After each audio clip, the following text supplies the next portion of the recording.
Ok, Okay, good evening, folks. Welcome. I'm Alfonso Zansot of the Liberia Public Radio and LPR-TV. We want to welcome all our viewers and listeners across the globe here this evening.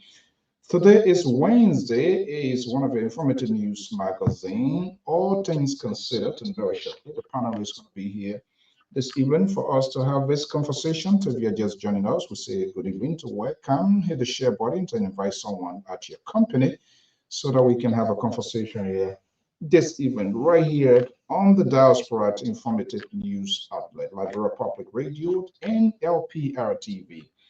Thank you so much. First guy joining us here this evening, capturing from the screen here, Mr. Harris. Thank you so much.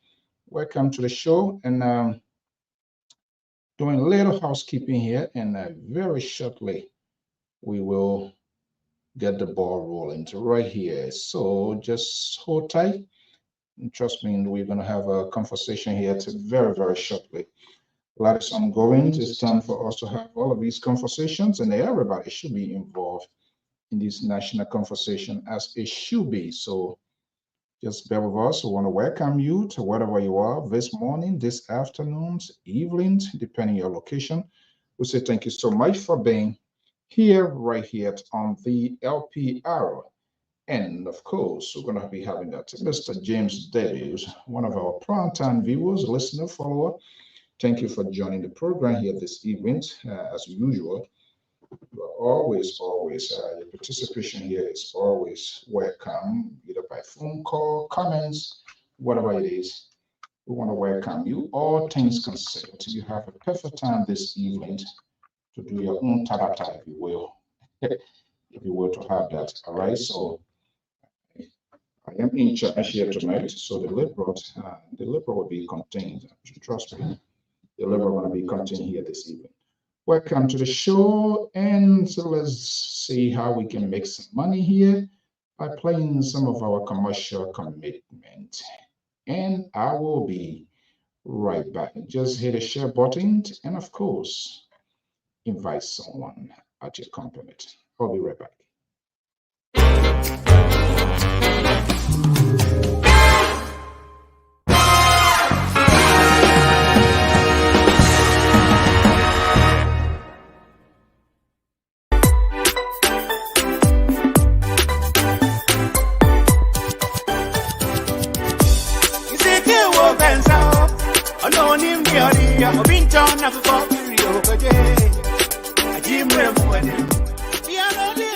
Welcome to Fiber Queen off of Woodland.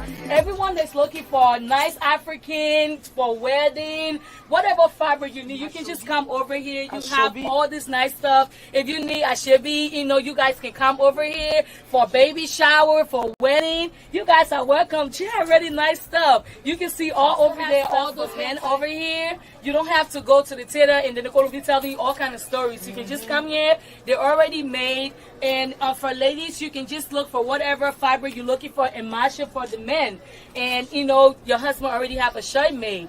You can get stuff for your kids. You can get stuff for the whole family. We have African slippers and ashobi hair ties all over.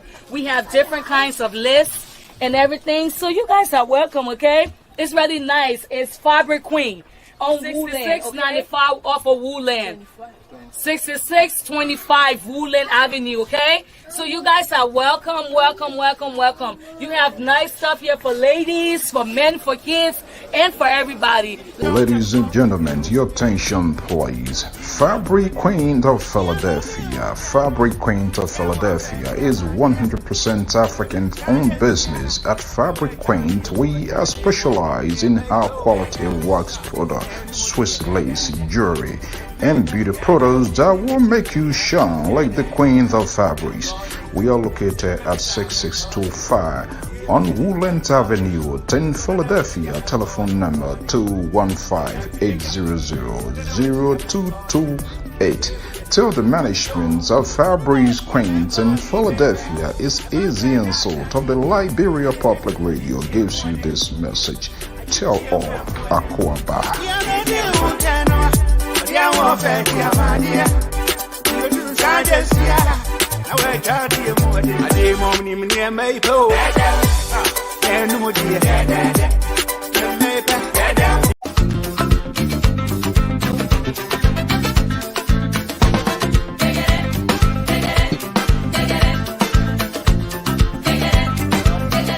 Welcome to Uncle Musa Grocery, 6523 Woodland Avenue in Philadelphia, Pennsylvania. I'm a customer of Uncle Musa. I came here to get some things from grocery.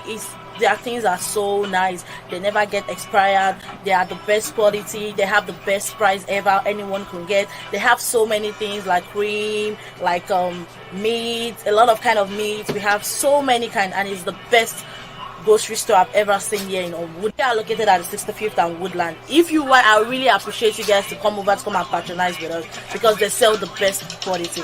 Uncle Musa's Groceries on Woodland Avenue, 6523 Woodland Avenue, Philadelphia, PA. Musa's store is composed of varieties of African food as well as Americans, but predominantly African food.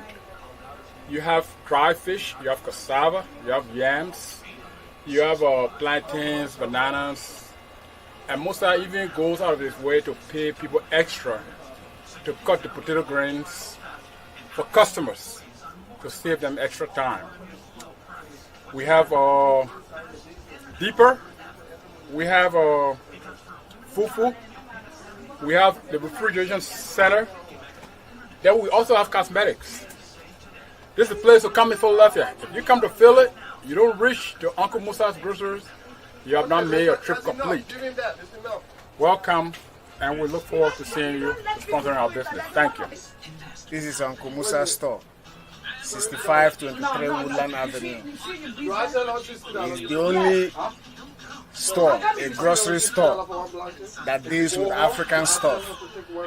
Anything African things you can get in Uncle Musa's store. I am from Igbo in Nigeria. So, ndị Igbo dum, onye ọbụla wụ onye Igbo, ya bịara na Uncle Musa's store, 6523 Woodland Avenue. Ọ ebe ọ ga-enweta anything wụ ihe ndị Igbo na-eri. Welcome to Uncle Musa Grocery, 6523 Woodland Avenue in Philadelphia, Pennsylvania. The business, we have a business on grocery store or African food, all West African food from Liberia, mostly Liberian food. And we have a palm oil imported from Liberia, and we have a very good customer service.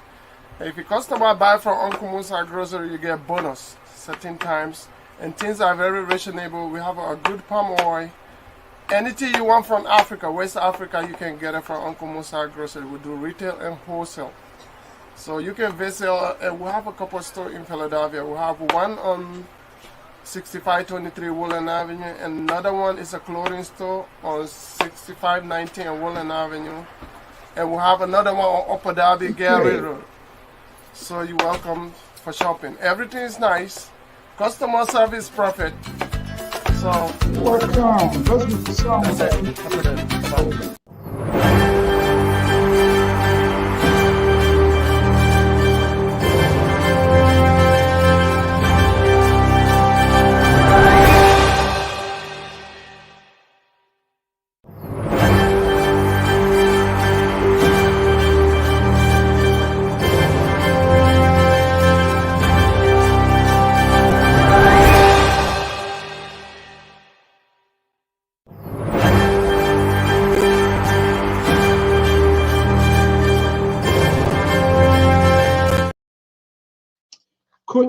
Good evening, folks in Radio Land, wherever you are listening. I'm Alfonso Z and Sort of the Light Republic Radio and LPR-TV. We want to welcome our viewers and listeners across the globe. Good morning, good afternoon, good evening, depending on your locations. Let's give recognition here to our good committed people here. Breakable, it's too soon. Today is Wednesday. Don't start trouble with the Libra. I told you I'm in charge. The liberal wing is going to be click here tonight, and we have had a conversation. Don't even make him to know that you are the one sending this caveat. You already got that. Mr. Ramos, good evening. Mosaic, Breakable, of course. Welcome, Harrison, and our own man, Achimo. Thank you so much to Gowind, and the liberal progressive is he himself. Is here. Nobody mess around with my liberal. Mr. James David, Mr. Isaac Harris, good evening. Welcome to the show. Look at the title there, 13 days for Liberians to decide. They're going to decide who's going to be the chief occupant of this beautiful buildings. I too want to go there. You want to go there. Unfortunately, the Constitution says only one chief occupant can be there at a time. And after another year, then they can go. So we're going to be having a conversation here this evening. As all things considered, as usual, all things considered is perfectly suited to give you the voice to speak on some of the things that we don't talk about. Some of the tabatata coming from the liberal and his liberal wing on this network. You now have the opportunity tonight to speak out.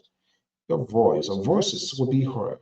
We don't sanction. I am not that liberal who looks at comments and want to know who is playing into his soundbite, who is for and against. That's not the traditions of this network. And at no time we will not, and I'm saying it vehemently, we will not allow this liberal to impose his way here to do things here, and you think he's going to get away with it. That's not going to happen. On the flip side, he professed to be the guy who is here to counterweight, but that seems not to be the case. Okay, guys, so I want to welcome all of you this evening. Thank you so much for sharing your evening with us. Just do us a favor, hit the share button and invite someone at your company. Mr. Copart, Moses Copart, good evening, good afternoon, good morning. I'm not sure your location, but we are just very, very much privileged being here. What you continue to do every day, showing up on this network and other platforms, is another commitment to your country. Even though some of the things that we talk, it doesn't go through your political line, it doesn't favor your political taste, but you get the courage, the conviction.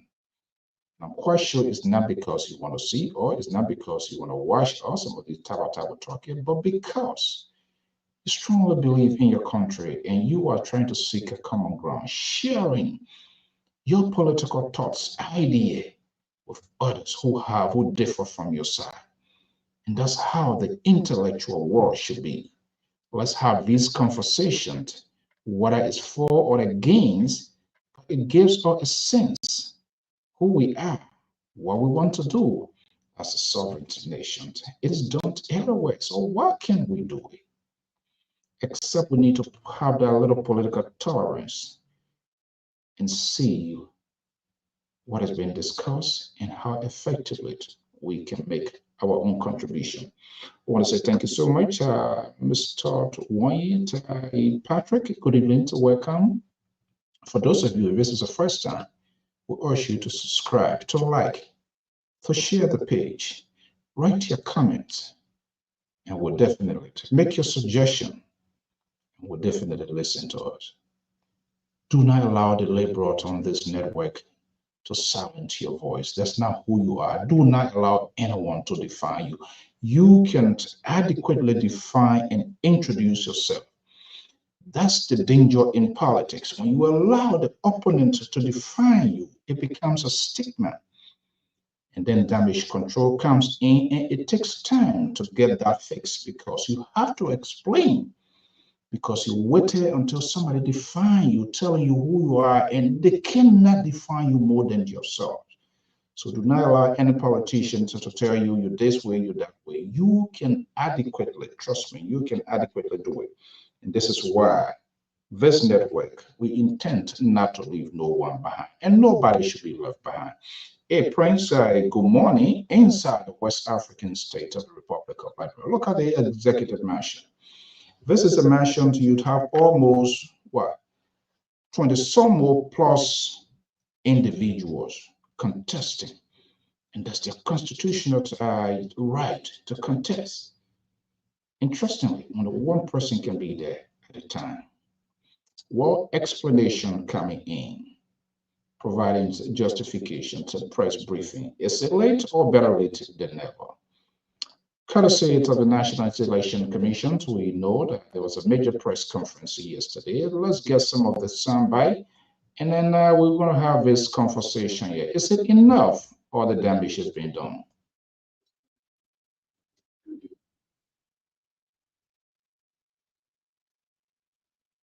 Parties, because we know they are in campaign period, but we cannot be pressured to give them the information or data.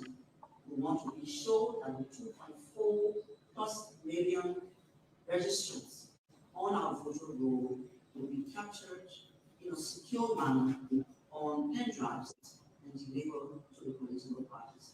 We are doing our best under the circumstances, and we invite you, as we said before, to please come to the data center and check us out to see or to corroborate the information I'm giving you now, compare or in comparison to what is actually obtained in the data center.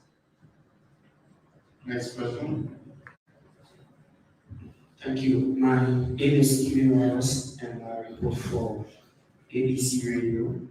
I'm very concerned because during your deliberation you told us that the ballot papers arrived from Ghana. I'm actually concerned whether to actually protect in Ghana or not.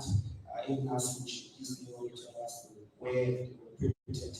And another concern has to be I'm very concerned about after all of the thorough investigation on the final registration rule, we've also been told that there have been a little bit of increases in counties.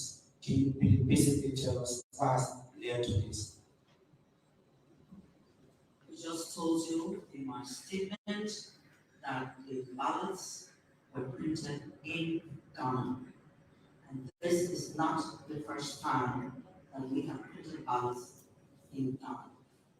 It's a normal procurement process which includes many other vendors, and the best vendor, the most responsive vendor was selected, and that vendor has their operations in Ghana. They printed the ballots for Liberia's 2023 general elections. Your second question, sorry, you can give me a little more summary. The second question was basically, Yes, the increase in the number of registered voters in some counties after the thorough investigation and scrutiny of the final registration. there has been no increase in the number of the FRR that has been communicated to Liberian. There is no increase. And we know that this has been a concern with the ongoing process to secure the data before releasing it to the public. No one has tampered, as we heard on the radio, with the figure.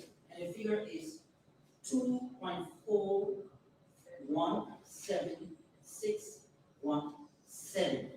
Is it 617? That's 2.417.617 million registered voters. Okay, let's have a conversation here. The analysts are here, and we'll get the ball rolling right here, right now. And if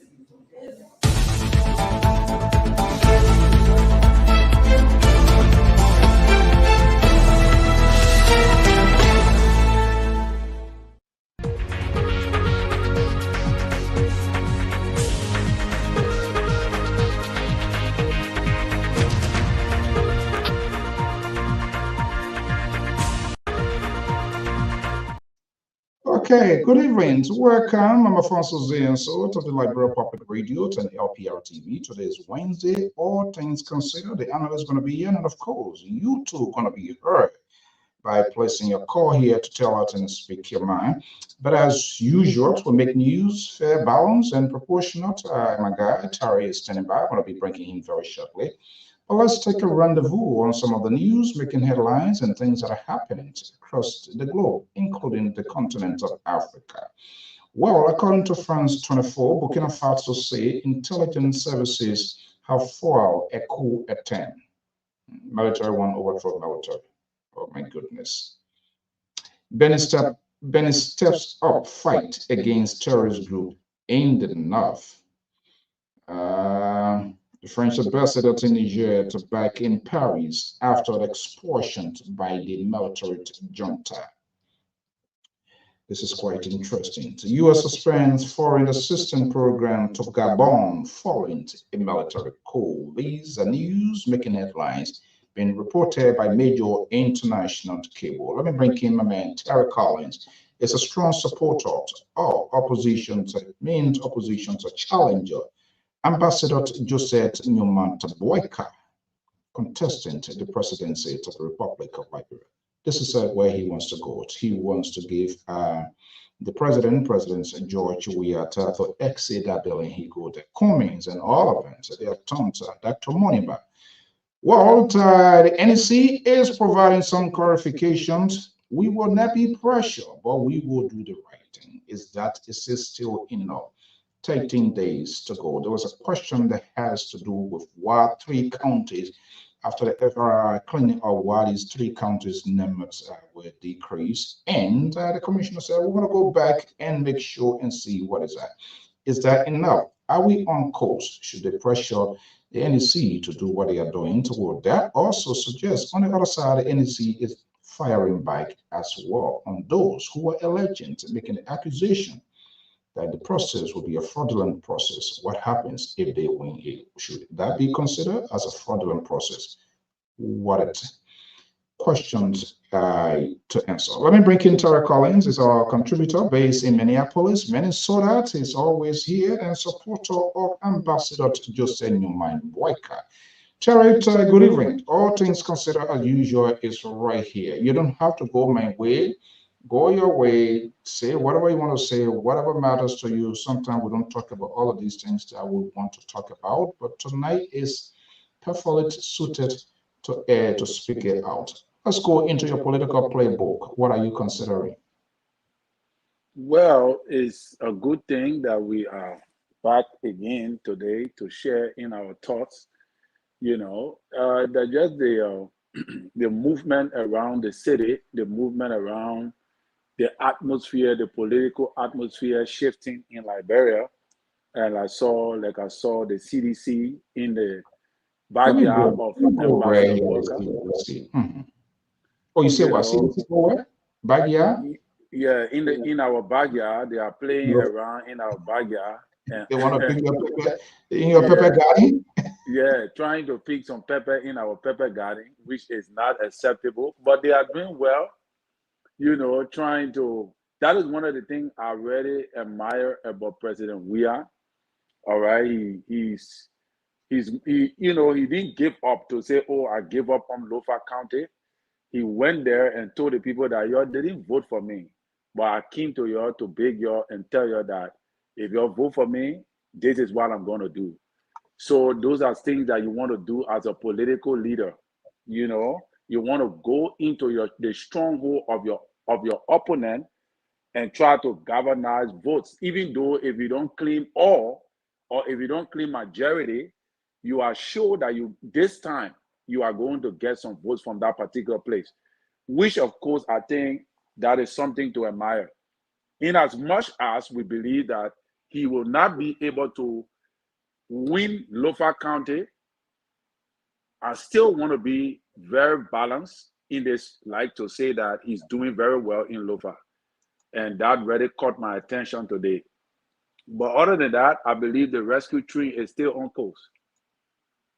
Yeah. Still keeping hope alive. Okay, doing very well. And I listened to, I think Honorable Gonglo today was the one who sparked the main news, said something about the rescue. Yeah, he really, I think I have this recording here. I'm not sure, but I'm going to check that. So I think what I see that is kind of unusual for Councillor Tiawangongo. So let's welcome John Newant and Madam Esther, Mami Esther Tapemo, who is our prime-time follower. Thank you so much, Madam Mo, for joining us here. Esther and Prince Peter as well, and Mr. Kroma. So that was a very unusual part of Councillor Tiawangongo. He really went hard pushing the vice president. Now, I want you to be honest. Do not play no political ball here by tweeting and trying to dance stuff here. You used to be my guy, but it looks like you are being indoctrinated by the liberals. So most of the time, your tone go in that way. Was Councillor Gonglo making a logical point this today? I believe it was it today or yesterday. Was he making a logical point? I want to see here. I'll try to see. I think I get that audio here. But you listen to it. Let me just listen to it. Let me hear you. Well, I think he was saying something, but whether if I believe Councillor Gonglo is not ready. The expectation that what he was already expecting is not moving in his direction. So he have to create some level of traction. But equally so, that is what you want to do as an opposition. You got to attack the major or your major opponents in the race. You got to say something. You got to speak, because you're trying to gain votes. But Right. whether if he was saying accurate things, because the very government that the man you're trying to lash out was working in the government that you yourself were working in.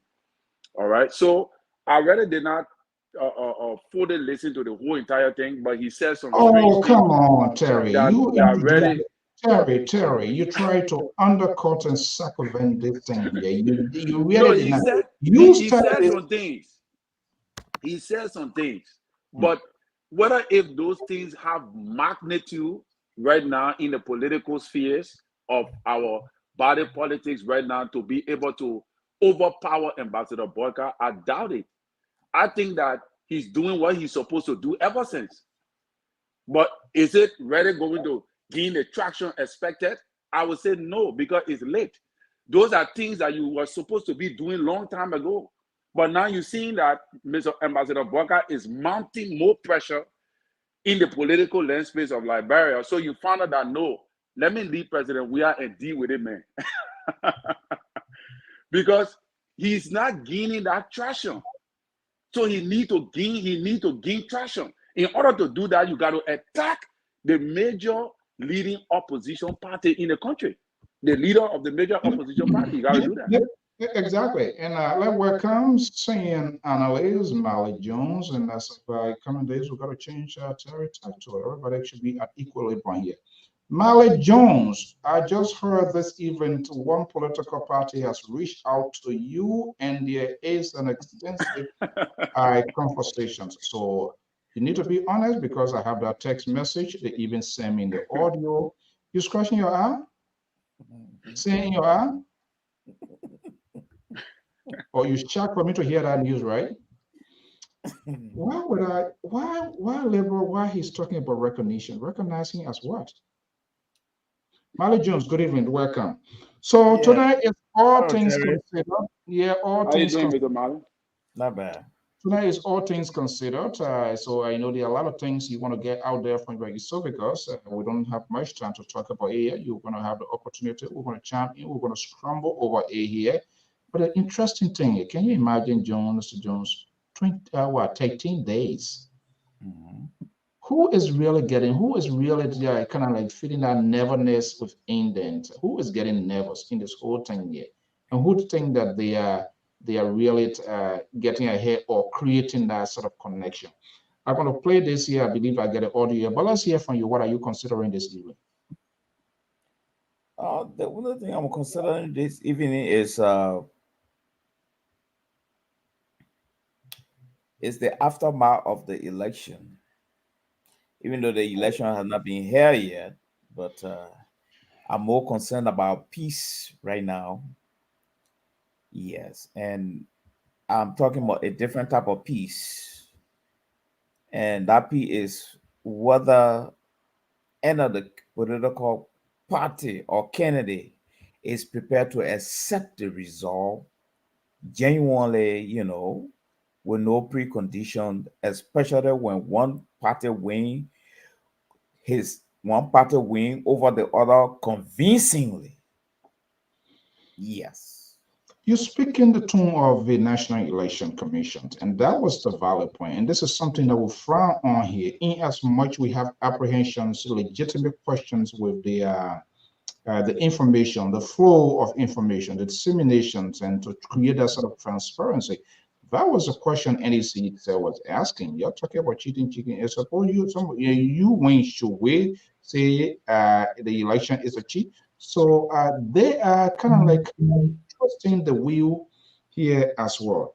But let's see here. You kind of inserted something different into this. So what you try to do now to get ahead of your shadow, get ahead of the game. Okay, 13 days, we're going to have this.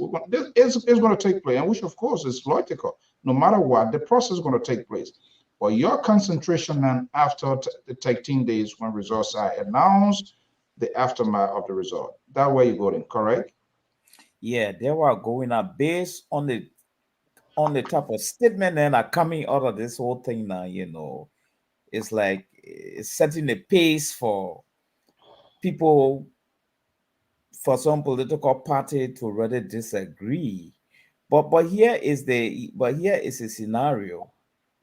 What you said is that we can't read into this too much, because if we read into this too much, it's like would be second guessing too many things, and I don't think that would be too healthy for the platform, you know. Yeah. No, So okay. Let me square this out here quickly. You and Terry.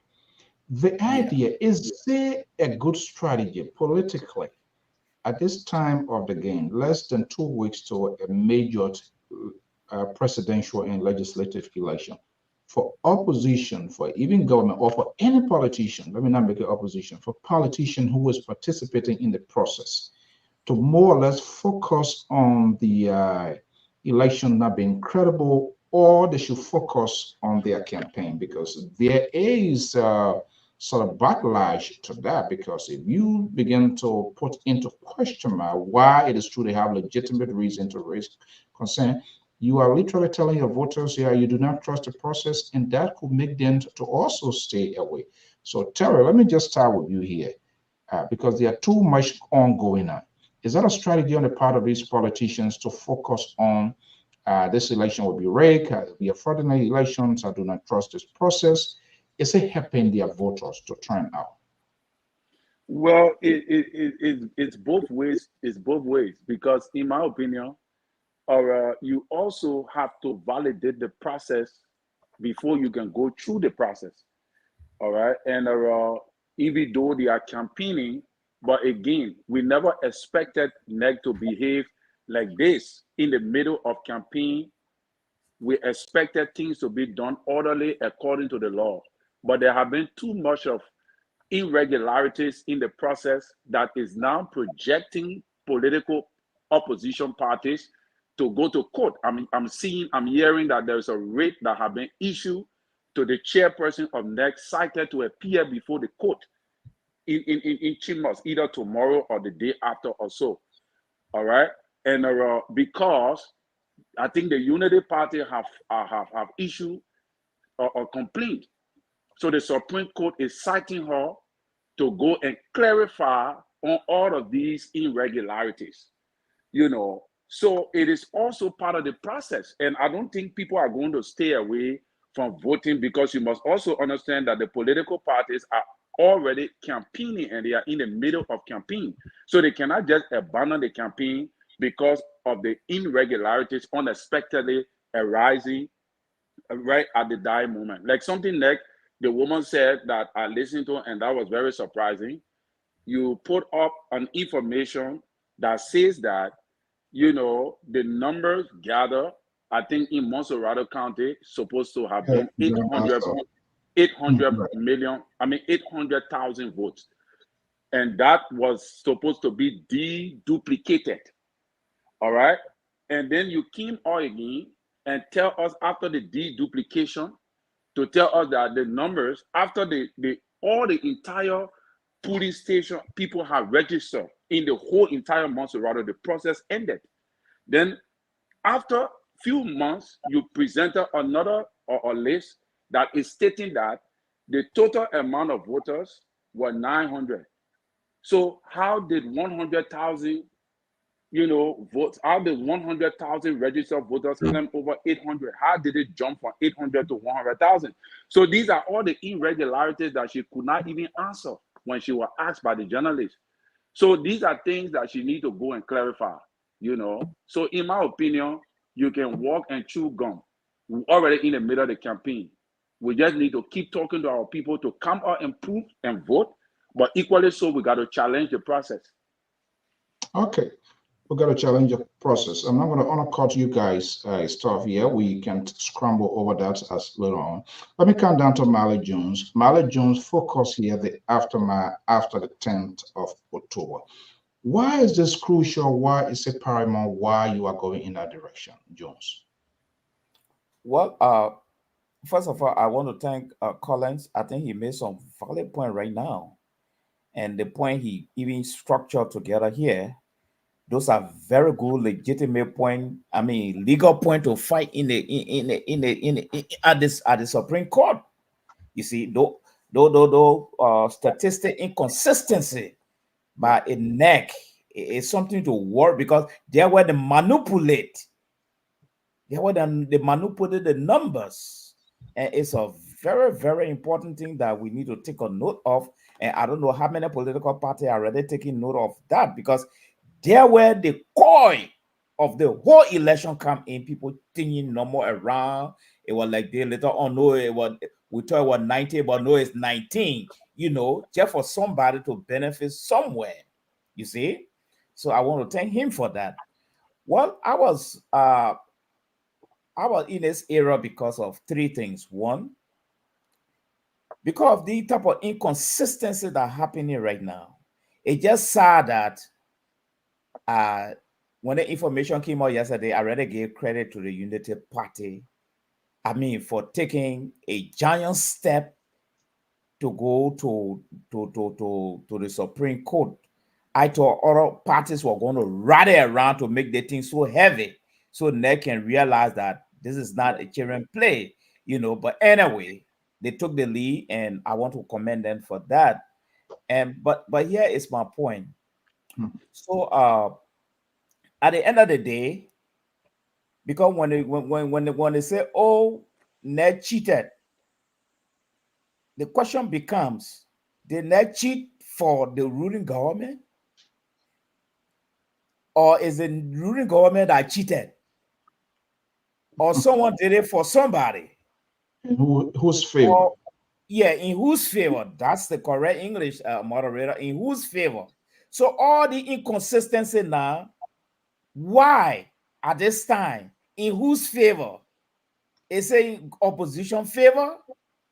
Because the problem now is, one good thing I know about this election, let's just be very realistic about this.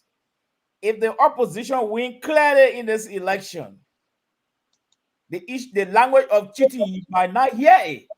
So, and this is where NEC2 were pushing back. You heard that part, right? NEC2 were pushing back. The way he's talking about people going to cheat. So if you're win, then the Liberian people say, we cheated for you. I don't think anybody get a guts to raise the finger to say yes.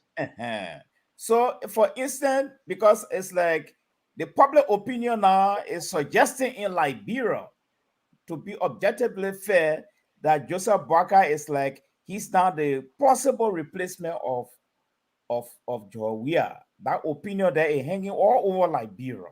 Yes. Every time I call, no, I said public opinion. I didn't say court opinion. I know, I understand. Don't worry. So, if for any reason Joseph Boakai win this election, then the election was corruption free. There was no cheating. It was free and fair. It will be CDC that might be crying. Yeah, let me hold you there. Let me bring in the Unity Party supporter, Collins. So because, and that's the danger of creating this sort of huge cloud over the citizenry, telling them this is what's going to happen. So what they are doing in itself is some sort of strategy, propaganda. These are what we call subliminal messages. They appears to be true, but they are not true. We have to validate them. But except they build an impression, they build a sort of hope this is what's going to happen. We are best suited for whatever reason, maybe they're pulling their own thing. But Terry, let's be honest. Let's turn these cameras off here. What is the downside? What is the danger in that? I build an impression in you, everything going to be okay. Only later on, your cholesterol, your blood pressure goes up. I am like to turn around because I did not do my due diligence. Is Unity Party have been so much overconfident? We saw that happen right here in the USA.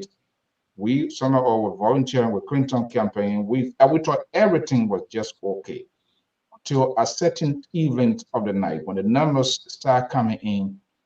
We all could not just believe it. What is Unity Party doing here? What is the strategy behind this? Yeah, Mr. So I think if the people that feel more overconfident are the ruling party, in my opinion. The ruling party believe that, the Unity Party got 12 years, so they too should get 12 years. The ruling party is that your interpretation, or is that what they are saying? I know we've been hearing that 12-year loading, 12-year loading. That is the public opinion that is gathered from the CDC wing. But what I'm trying to say is that Unity Party have always been a disciplined party in Liberia. They have conceded to loss many times, all right, without creating violence. But here is the icebreaker. There's a possibility that, like what she's saying, that what if you win as opposition? Will you say that the process was fraudulent? No, but it could be that, just what happened to Donald Trump here. It could be that the ruling party could say, no, she might have been manipulated by the opposition. And it could also cause chaos because they are the ones that are overly confident that they are going to win this election in a one-round victory. In fact, they are the ones that started our one-round victory thing, that we're going to win one round, And they know within themselves that they have never won one-round victory in Liberia before. All of you, in the interest of fairness, everybody say they're gonna get it one time. So are they making a wrong calculation? That is why Unity Party is campaigning. You see how we campaigning. We spread ourselves all over the place. We are not sitting down. We are going to court. If we say, okay, we're going to win this thing, and we show and we're confident, then why would we go to court? We don't need to go to court. We go into court because we are skeptical and we are not sure of the process. It happened to CDC. CDC during 2017 did not expect to win the election, even though we all know how it happened, that Madam Shirley was playing a double standard game. But they themselves did not know. But I believe the hierarchy knew. So they started to threaten the process, not knowing it was going to fall for them. And what happened? The ruling party, after Madam Shirley brought President Weah to groundbreaking of the Lofa Road prior to the elections, all right, everybody was shocked when she should have carried Joseph Boga. She carried, and she was in control of the process. So when things changed, what happened? The ruling party felt victimized, they felt cheated, and they went to court. That event, it could happen also to CDC. Yeah, I'm not sure what I able to pull that picture.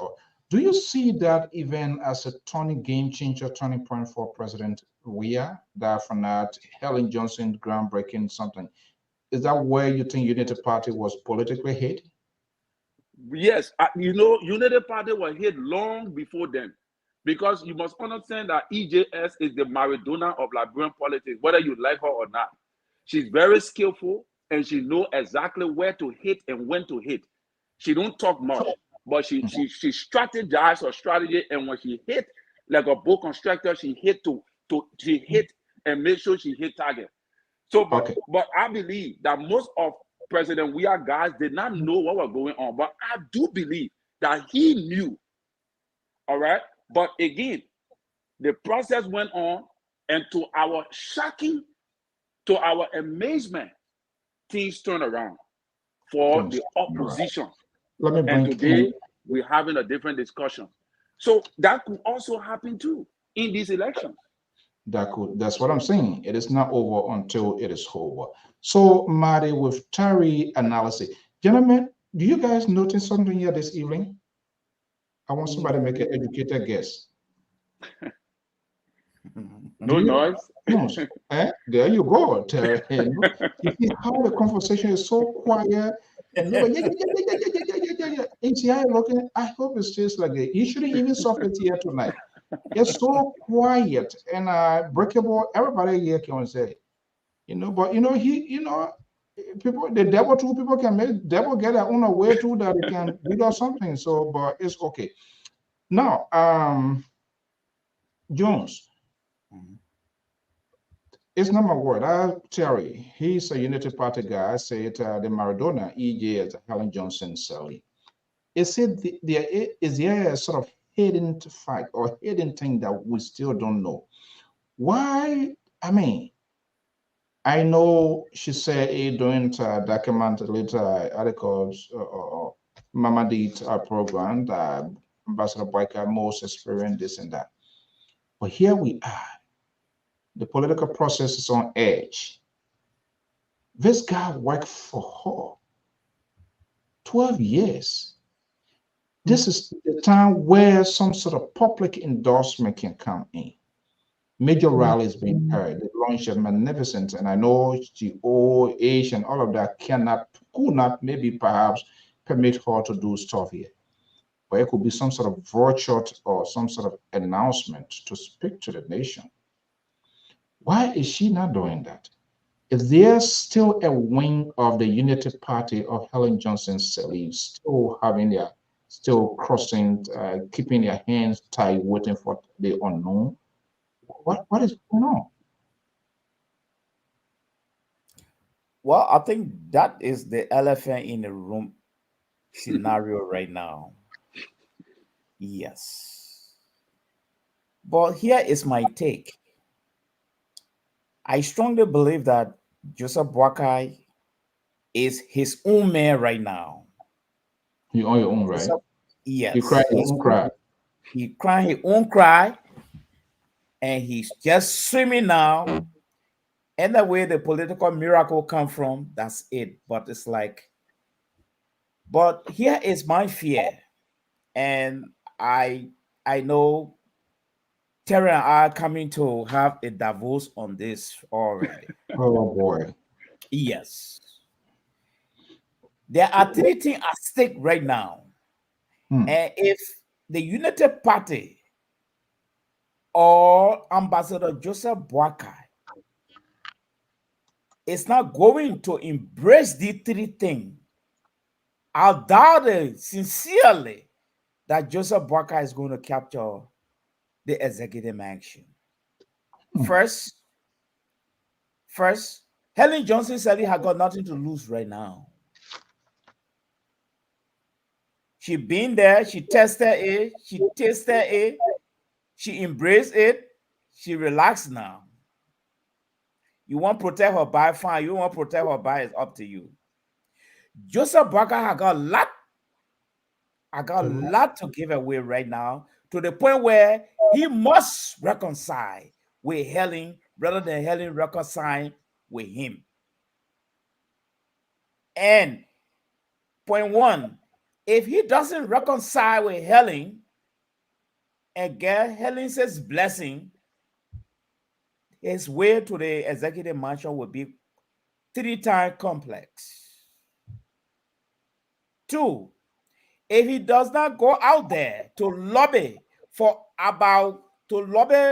to get about 15 political parties to join him to bear a war against the incumbent, his ability to reach to the executive mansion will be very difficult. I'm making the analysis because of the last election. So if the UP feel that, oh, I can do it alone, maybe with 2 parties, I can do it alone with this guy. It was then. Something to Liberty Wing Party, right? Yes, it was then. But now the field is crowded. In fact, today I was doing some research. I got to realize that out of the 46 registered political party, can you imagine that? Unlike before, when it was 25, you got 22 active standard bearer running. All right. So Joseph Boakai is the Unity Party is still going solo, repeating the era of the past of now rather running behind the guy to join him and now reconcile with Helen Johnson Sirleaf. Those two things may cause a serious problem for His Excellency, the former VP. Gentlemen, what a fascinating conversations. Let's take a quick commercial break and we'll be right back. This is LPR and I'm Alfonso Zienso.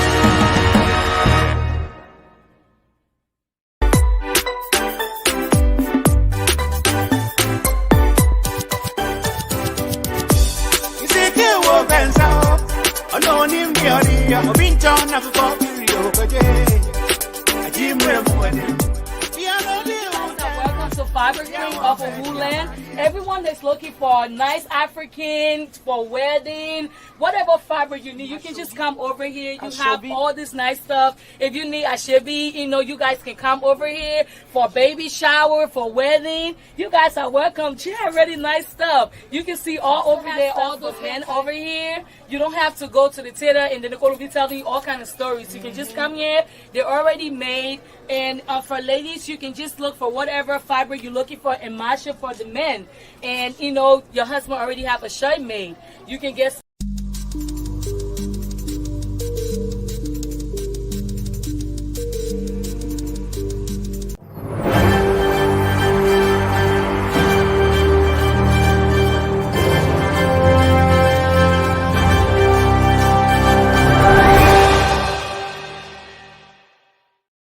Okay, this is a program, All Things Considered, coming your way this Wednesday evening here. We got to insert someone into this prize so they can create, tell us that we are. Let me see here. Hopefully I can get the audio and I can get you guys' reaction as well.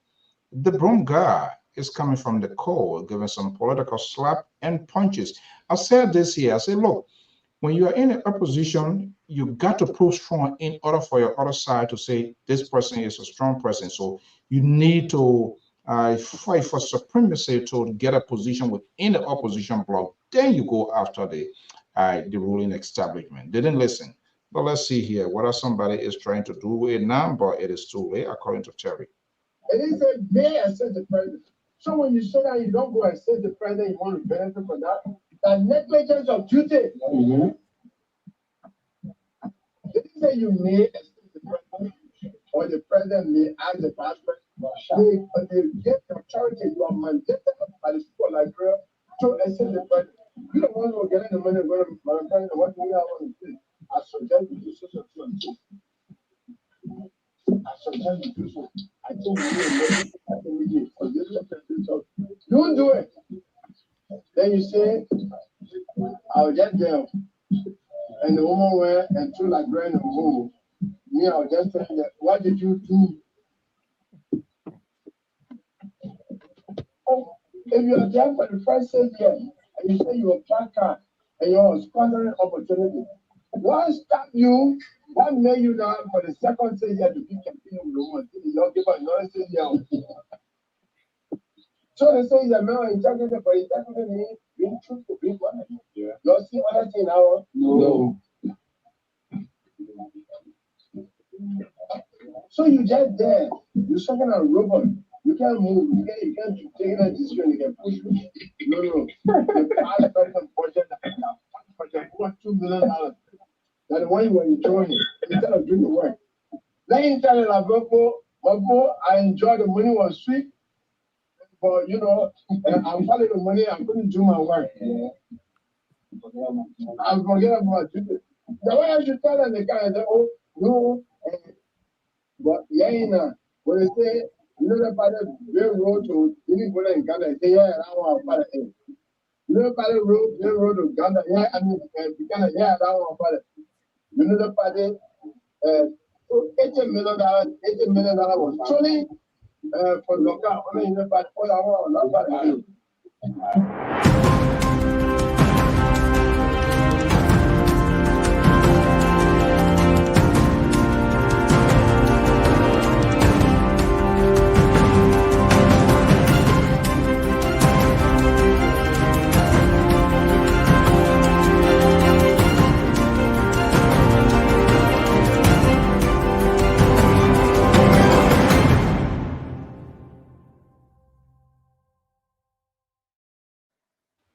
Interest. Welcome to the show. The politics, the gloves are off. Everybody trying to secure their positions and to validate their argument, getting the support from the electorates, holding them to witness, putting them on stand, and they are all there making the case. Still won't say Gonglo or PP. I've not seen him in this sort of moment before. He was just carrying his broom sweeping, but a lot of all of the die gone. So he needs to create some sort of thing to get attention, because Right. that's what we do in the media. Media likes to go pivot in the direction where their news has been captured. It's the CDC, the Unity Party. So you got to go through that corridor so somebody to talk to you. I think he has managed to do that. But does he have a point? Is he making the logical argument here? Or is it just meant to muddy the water? Terry, we have this here before you brush over it. I'm going to give you the opportunity. Then I'm going to bring in Mali. And we're talking about it. They are setting pie Ambassador Boyka or United Party. It's getting anything done. But when it comes to other things, they don't want to do that. Is Chairman Gonglo giving some real punches here? Well, he's trying to give some punches, but is it authentic?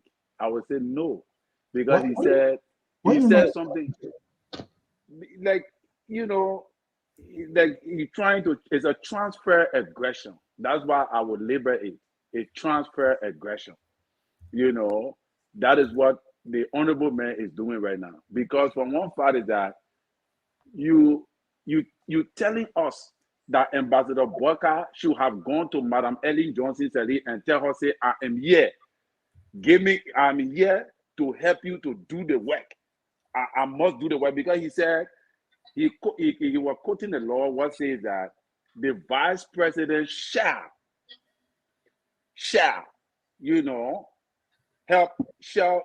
provide assistance for the president. So that means he's mandated to do it. So that means he should have gone to Ellen to put her under pressure to make him do something. And that is not how the government works. So in my opinion, from the way he expressed himself is like it's a transfer aggression. He's trying to say the ambassador should have resigned. All right. Why did he go again and campaign for additional 6 years, knowing that the government was not performing well?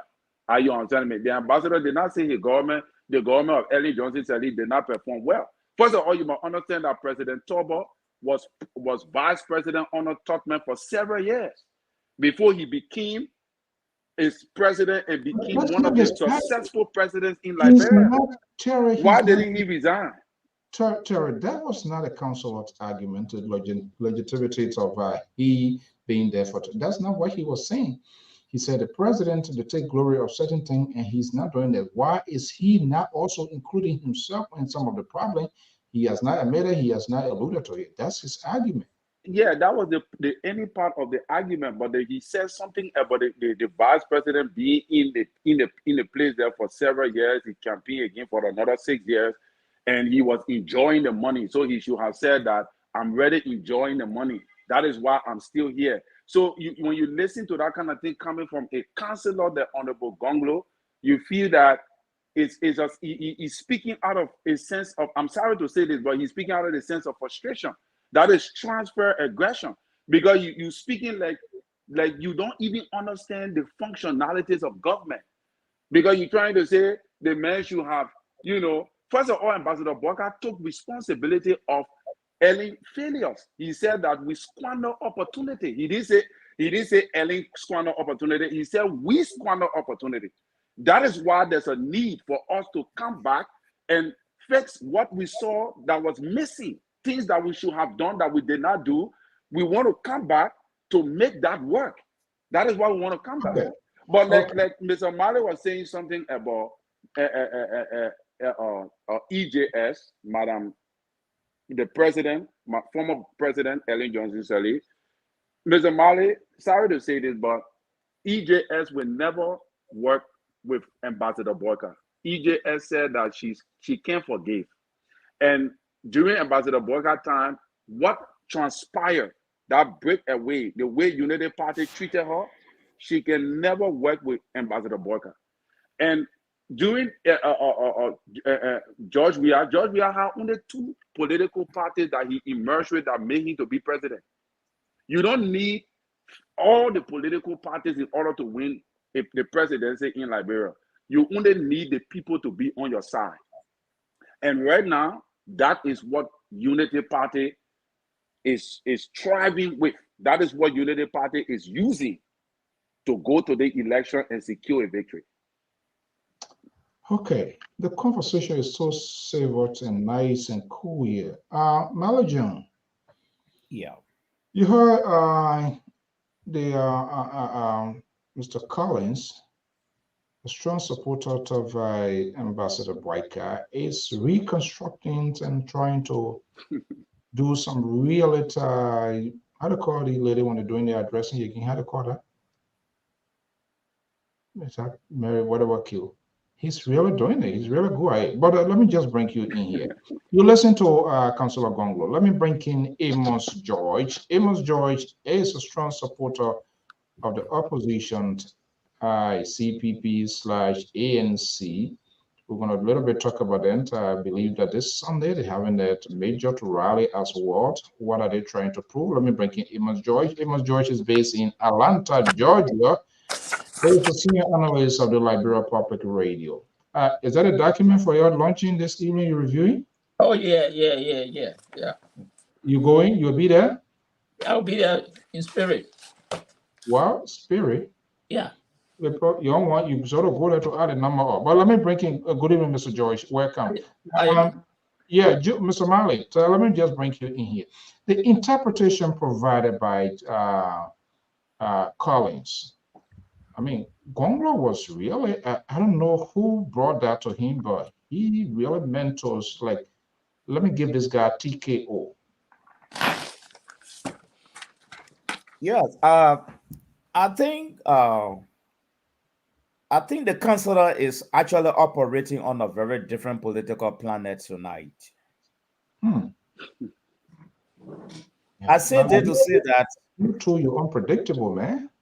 Yeah, no, I said it to say no. This I will have to defend Joseph Boyka on this. I said this to say that the councillor served as an administrative assistant to the late Amos Sawyer for almost half of a constitutional period, where in the first place they were not even accountable or transparent to the Liberian people. But that's another episode for another day. Let's talk about the role he played there. My question to him is that he ever detected to the late Amos Sawyer as an executive assistant? He ever told him, oh no, chief, it can't be this one. We got to do it this way. In administration is a very beautiful place to dance. You cannot overstretch your hand beyond the capacity of the boss. This is what make you, and to be frank with you, Joseph Boyka was an excellent vice president, quiet, because it's like in politics, the president always skeptical about the vice president because he want to be ambitious, he want to become a president. But when you quiet, do you know why Helen Johnson Sirleaf picked Joseph Boyka? Because of his dominion. He's quiet. I mean, he's an easygoing man, and that has been throughout his life from my own assessment. Except that he broke the tie with that statement that I'm still assessing. Okay? But other than that, He was a wonderful vice president.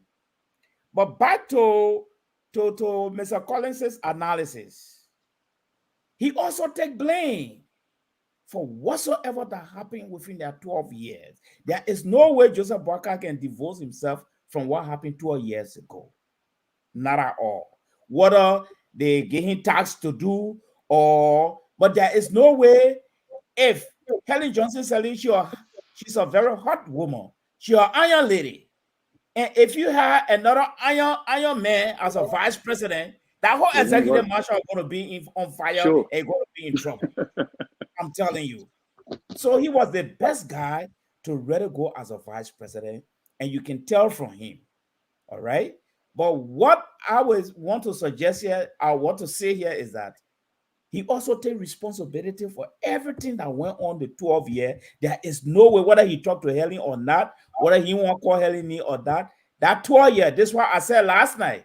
I said, if for any reason the political miracle comes from somewhere, and Ambassador Will win this election, it will be by extension the continuation of Helen Johnson Sirleaf government. Even though there have been a pushback, but that is the fact. That is the fact. Jones Octavius Marley forming a coalition with Terry Collins. Let's see before the whole program comes to an end, whether that coalitions or whatever endorsement here. Amos George, here we are. Marley Jones is already distancing himself from this whole thing now, taking the positions of the Liberal here tonight. But we are having a very quiet and great conversation. Good evening. Welcome. You listen to Councillor Talon Gonglo, right? Punches to the ambassadors.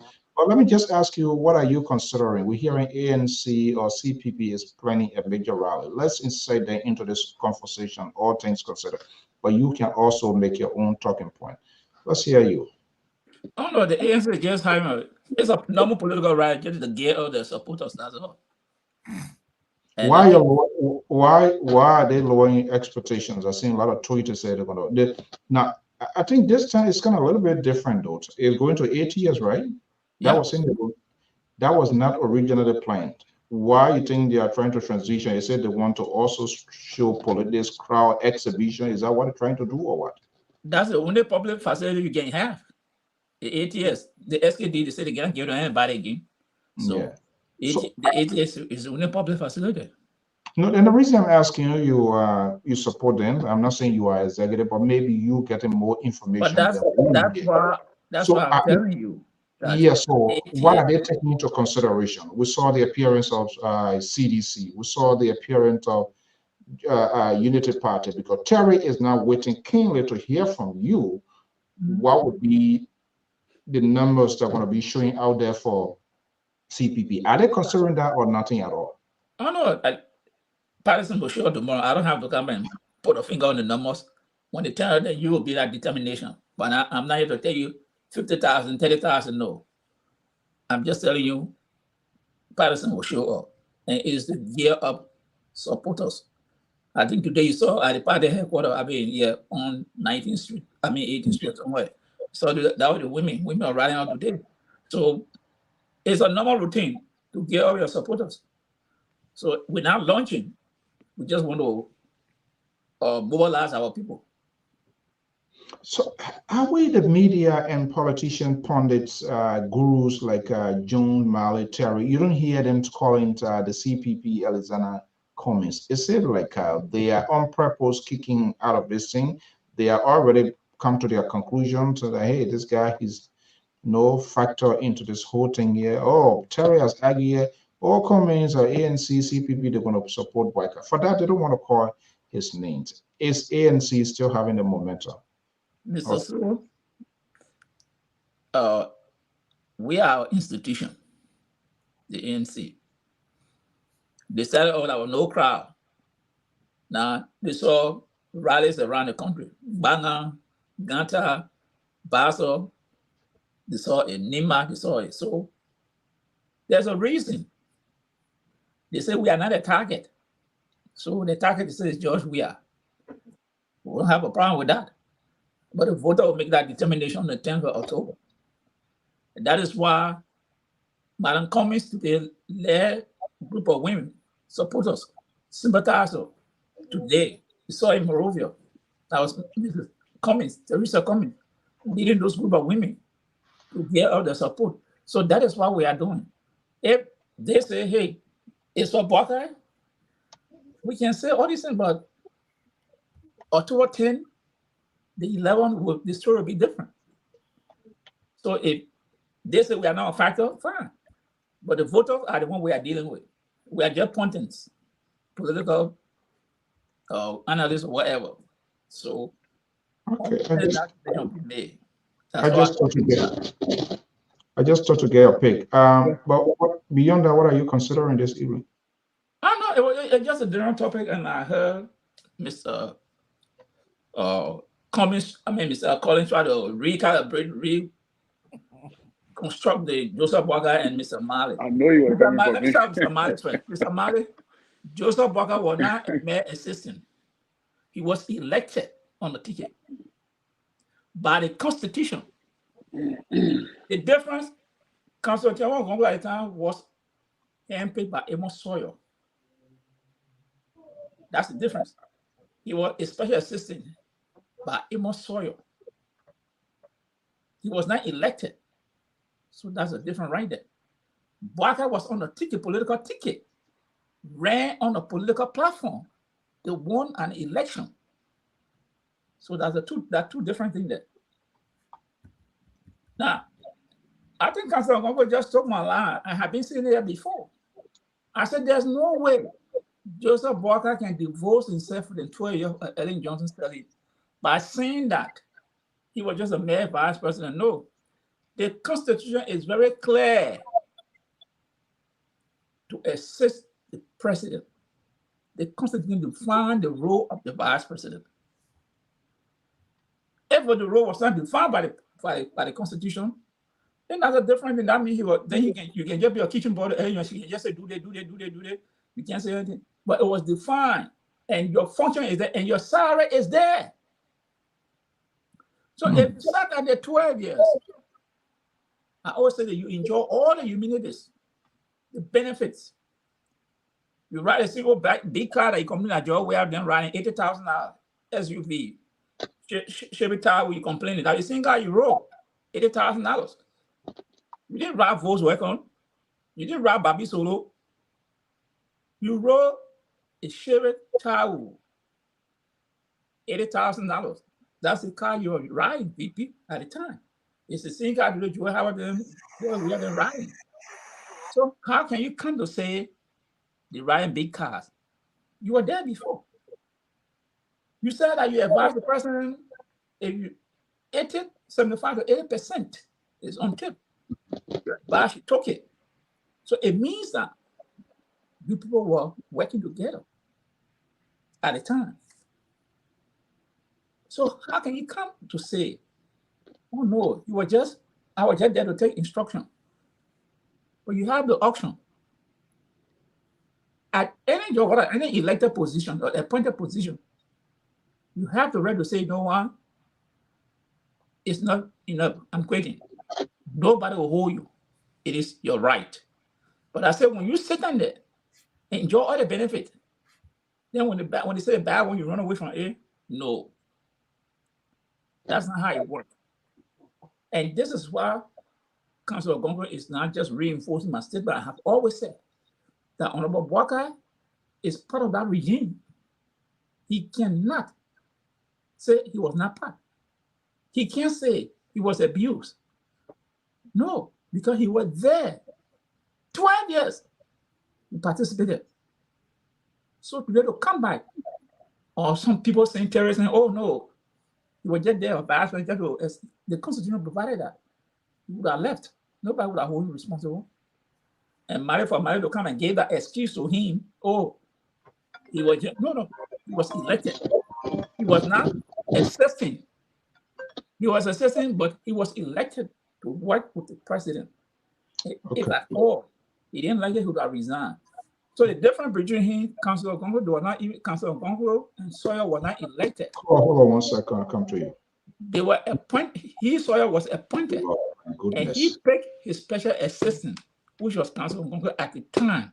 So that's a different position. So you cannot equip that to that of the role of the vice president who was elected on a political ticket. All right, let me hold you there. Let's bring in our caller, folks.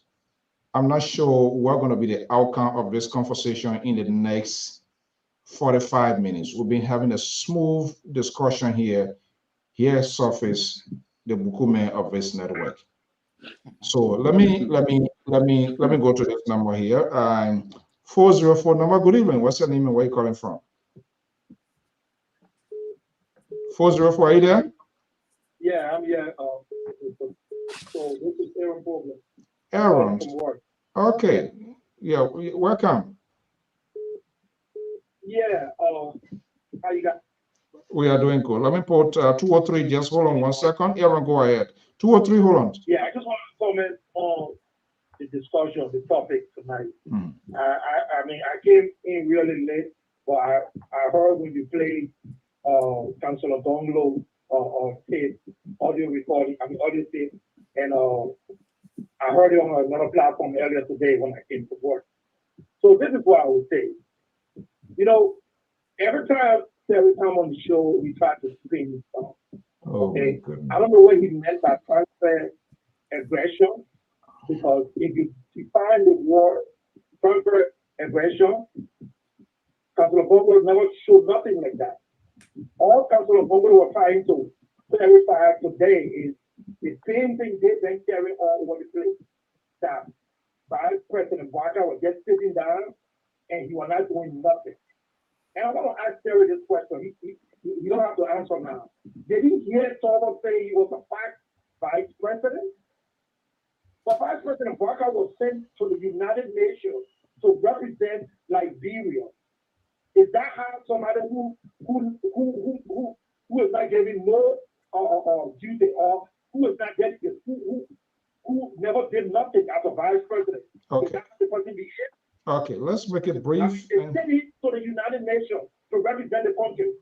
He's just not coming out to say what he contributed to and what he didn't contribute to. Okay, let's leave it there, Aaron. Let's leave it there. Yeah, yeah. And people Aaron. gradually, people who got to defend it will move. And that's exactly what Yawan Bongo was saying today. Okay, Aaron, hold on 1 second. The callers on the line, please lower your monitor. We are getting feedback. 203, 202, please lower your monitor. Yeah, no? Yeah, you got to lower the monitor. Other than that, you just blast in our ears. Any of you. Yeah. Okay. Yeah, that's not me. Okay. Yeah, okay. Yeah, So Aaron, hold on, let me go. Let me just finish real quick. Just a second, please. If Terry comes on the show and you want to use words, let him look for the definition of the word first before he uses it. Okay. Councilor Bongo displayed today, there was nothing called transfer aggression. Okay, thank you. Close to that. Thank you so much. Thank you. I have to pull you and Terry in the sort of Amagandi ring here and see you physically and see what happened. Okay, let me go to this number here. Liberal Progressive, good evening, welcome. Good to have you here. Hopefully we'll maintain the sanity we've been having here. So, but good evening, welcome. 203 number 9037. Good evening, caller. Thank you, brother. So this is Walton Kether. Mr. Kether, welcome. It's our senior contributor here as an analyst as well. Let's hear you. The two persons are falling by the wayside. So what you've been following the conversation? Let's hear you. Well, to be honest with you, that conversation, I have really no interest in what because when I heard you asking Mr. George what he had on his mind, and so I said I got something serious on my mind. I saw something. Yeah, all things considered. Okay, go ahead. I saw something today, yesterday, and we are not making it even topic to discuss it, so because it's very important. And I don't know if you guys saw it. Did you people see the green grass turning blue in Lofa County? You remember months and months ago, I came on the show when I was there, call on the show, and I told you that Lofa County is becoming a battleground. President, we are will get big chunk of the vote from Lofa County. And people say, oh, it's not going to happen at Joseph Walker place. Did you see what happened in Bonjaman? We didn't go to Thomas Farland or the Kisi Pona Bell. We see what happened in Bonjaman, the Hema Magna. These are things we should be talking about. The reason I like to talk about it, because when President Weah say it's possible for this election to be a one-round victory for him, people say he tries to create an atmosphere for chaos. USA trying to create an atmosphere for chaos, Terry. Joyce, Don't Terry there with that. Keto. It's not a good statement to make. Guys. Let me make a point. These people just when you talk about the ticklish political. I don't understand about George and Terry. Anyway, look, well, let's look at the reality. Lofa County, a former stronghold of Joseph Walker, used the word former because it's no more Joseph Walker's stronghold. It has slipped. If Joseph Walker does not take time, because we are tapping in Lofa County. And when we are tapping in Lofa County with the level of support that we are getting from most of our county, the southeastern region, and part of Nima County, they're pushing out straight to one-round victory. Okay, Keto, you can stay there. You are one of us, so stay on here. Let me go to 202, so I will welcome the Liberal 202, number 2214. Thank you so much for being patient. What's your name and where are you calling from? Good evening, Mr. So this is Breakable Power. Oh my goodness. The breakable. Don't come breaking anybody here. I thank God for seeing Mr. To online. I was waiting for you to come back for. Oh, wait now. Yes. Because, I want to tell you, if you have somebody that you depend on, and the person sitting in a room, and you put small children outside to go wrong, camping for them, how do you feel to depend on that person? Do you think that person can save you? You got somebody that want to be president. Why you say that people will become president? And say people outside. He said we're outside. Do you not think if you become president, this is not the same thing you'll be doing? To be sitting there for people be working for you? Mr. To. Go ahead. You ain't gotta answer you. Make your point. Okay. Look, you're sitting down and keep complaining. You say your Kimo is saying Labour candidate, maybe President we are shame. Do you see what happening now? So what happening now? You see, the whole country turned green and turned blue, from green to blue. See, I listen to my own man working the team Councilor Gono said, look, the team I say is real truth. 12 years, after 6 years, then you go campaign for the person and say that will not correct. You go campaign for the person for almost 6 years. Okay. You saw the first 6 years, she not do nothing, or she not listen to you. Then you go for second 6 year term. Then you go on the street and start campaign for that person. Who are you? Okay, thank you so much. Let me go to Liberal. Thank you so much, Breakable. We're going to be reaching out to you guys. We're making preparation here. So your number is on my radar. We want to bring live coverage, and so all of us can have part of it. But thank you so much for always being part of this here. The Liberal Progressive of the Liberia Public Radio is here to call himself Counterweight. The Liberal, good evening. Good evening, Mr. So. Thank you for having us. I'm sorry that I was late. I had to take care of a few things, just like many of the audience. We all have basic things. And I understand that sometimes they come in, that's why we appreciate them a lot, because every one of us busy, but yet still they take time to watch and come on our show. We appreciate that. You're coming in, it works for us so good tonight. So you don't even, for us, you don't owe an apology. It works for us so much. But today is Wednesday, all things considered. I don't know whether you heard Gonglo. But this thing, we are getting to the end times of this whole thing here. The presidents have been told will be traveling to the southeastern side. How are you going to get there? How are you going to get there? You would take broom to fly on the broom? Well, that I can't. The Brian special G. Okay, Mr. So, look, the liberal is because you see me folding my arms and you think this is you, all three of you here tonight. I've been listening to your tabata all night. I was just waiting to come up. What I can say to you, Papa, sorry, our man fool us. Papa, sorry, our man. That's why the Liberian people are saying. Did you see the amount of money Liberian raised today? Today, why the George Weah administration continue to squander our money, take the Liberian money and travel on campaigning on Liberian money, and you're gonna have CDs. How much money they raised? Mr. Central, right? I'm speaking. But don't interrupt me. You can't do I'm not interrupting you. I'm here now. I'm here. You people were having your fine time. You were having your fine time. I didn't say anything. Let me make my point. George Weah and his people are using our money, traveling all over the pothole. Forget pothole. There's not even a hole. There's not even a road. What is he going to do? He's going to fly on a broom to go to southeast. And this is what you're talking about. He traveled over there in Lofa Country, got stuck in the mud.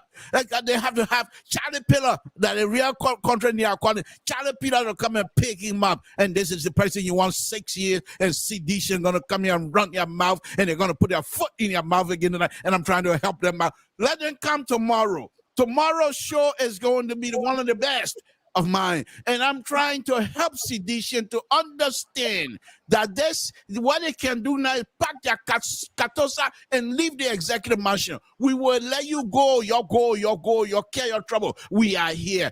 Ambassador Baka is going to be elected. President Baka is going to be president. The next president of the republic. I'm not here. You and your central right, every one of you, Baka, Baka, they're trying to separate himself from when Madam Ellie narrated their success, 12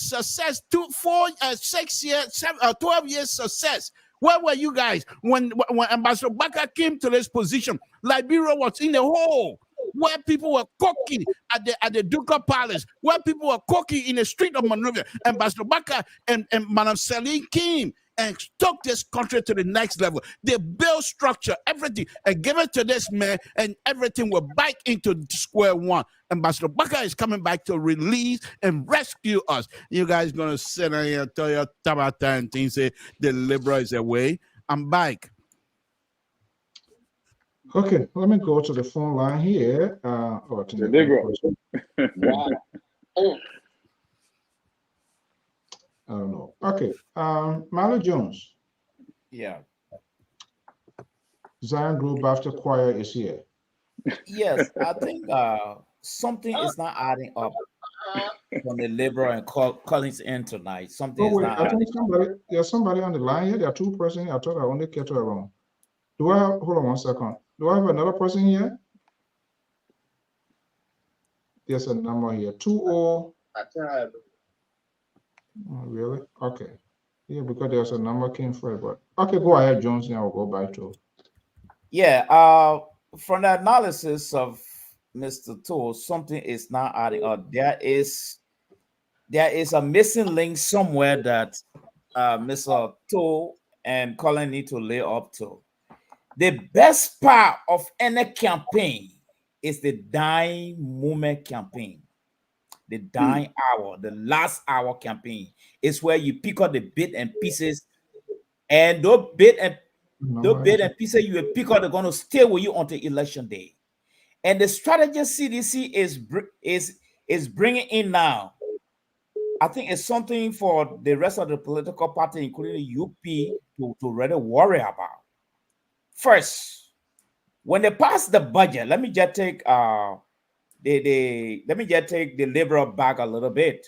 When they did pass the 2023 budget, there were 3 million put into that budget that brought problem in the House. And Joe, we are contended that the 3 million it was for county tour.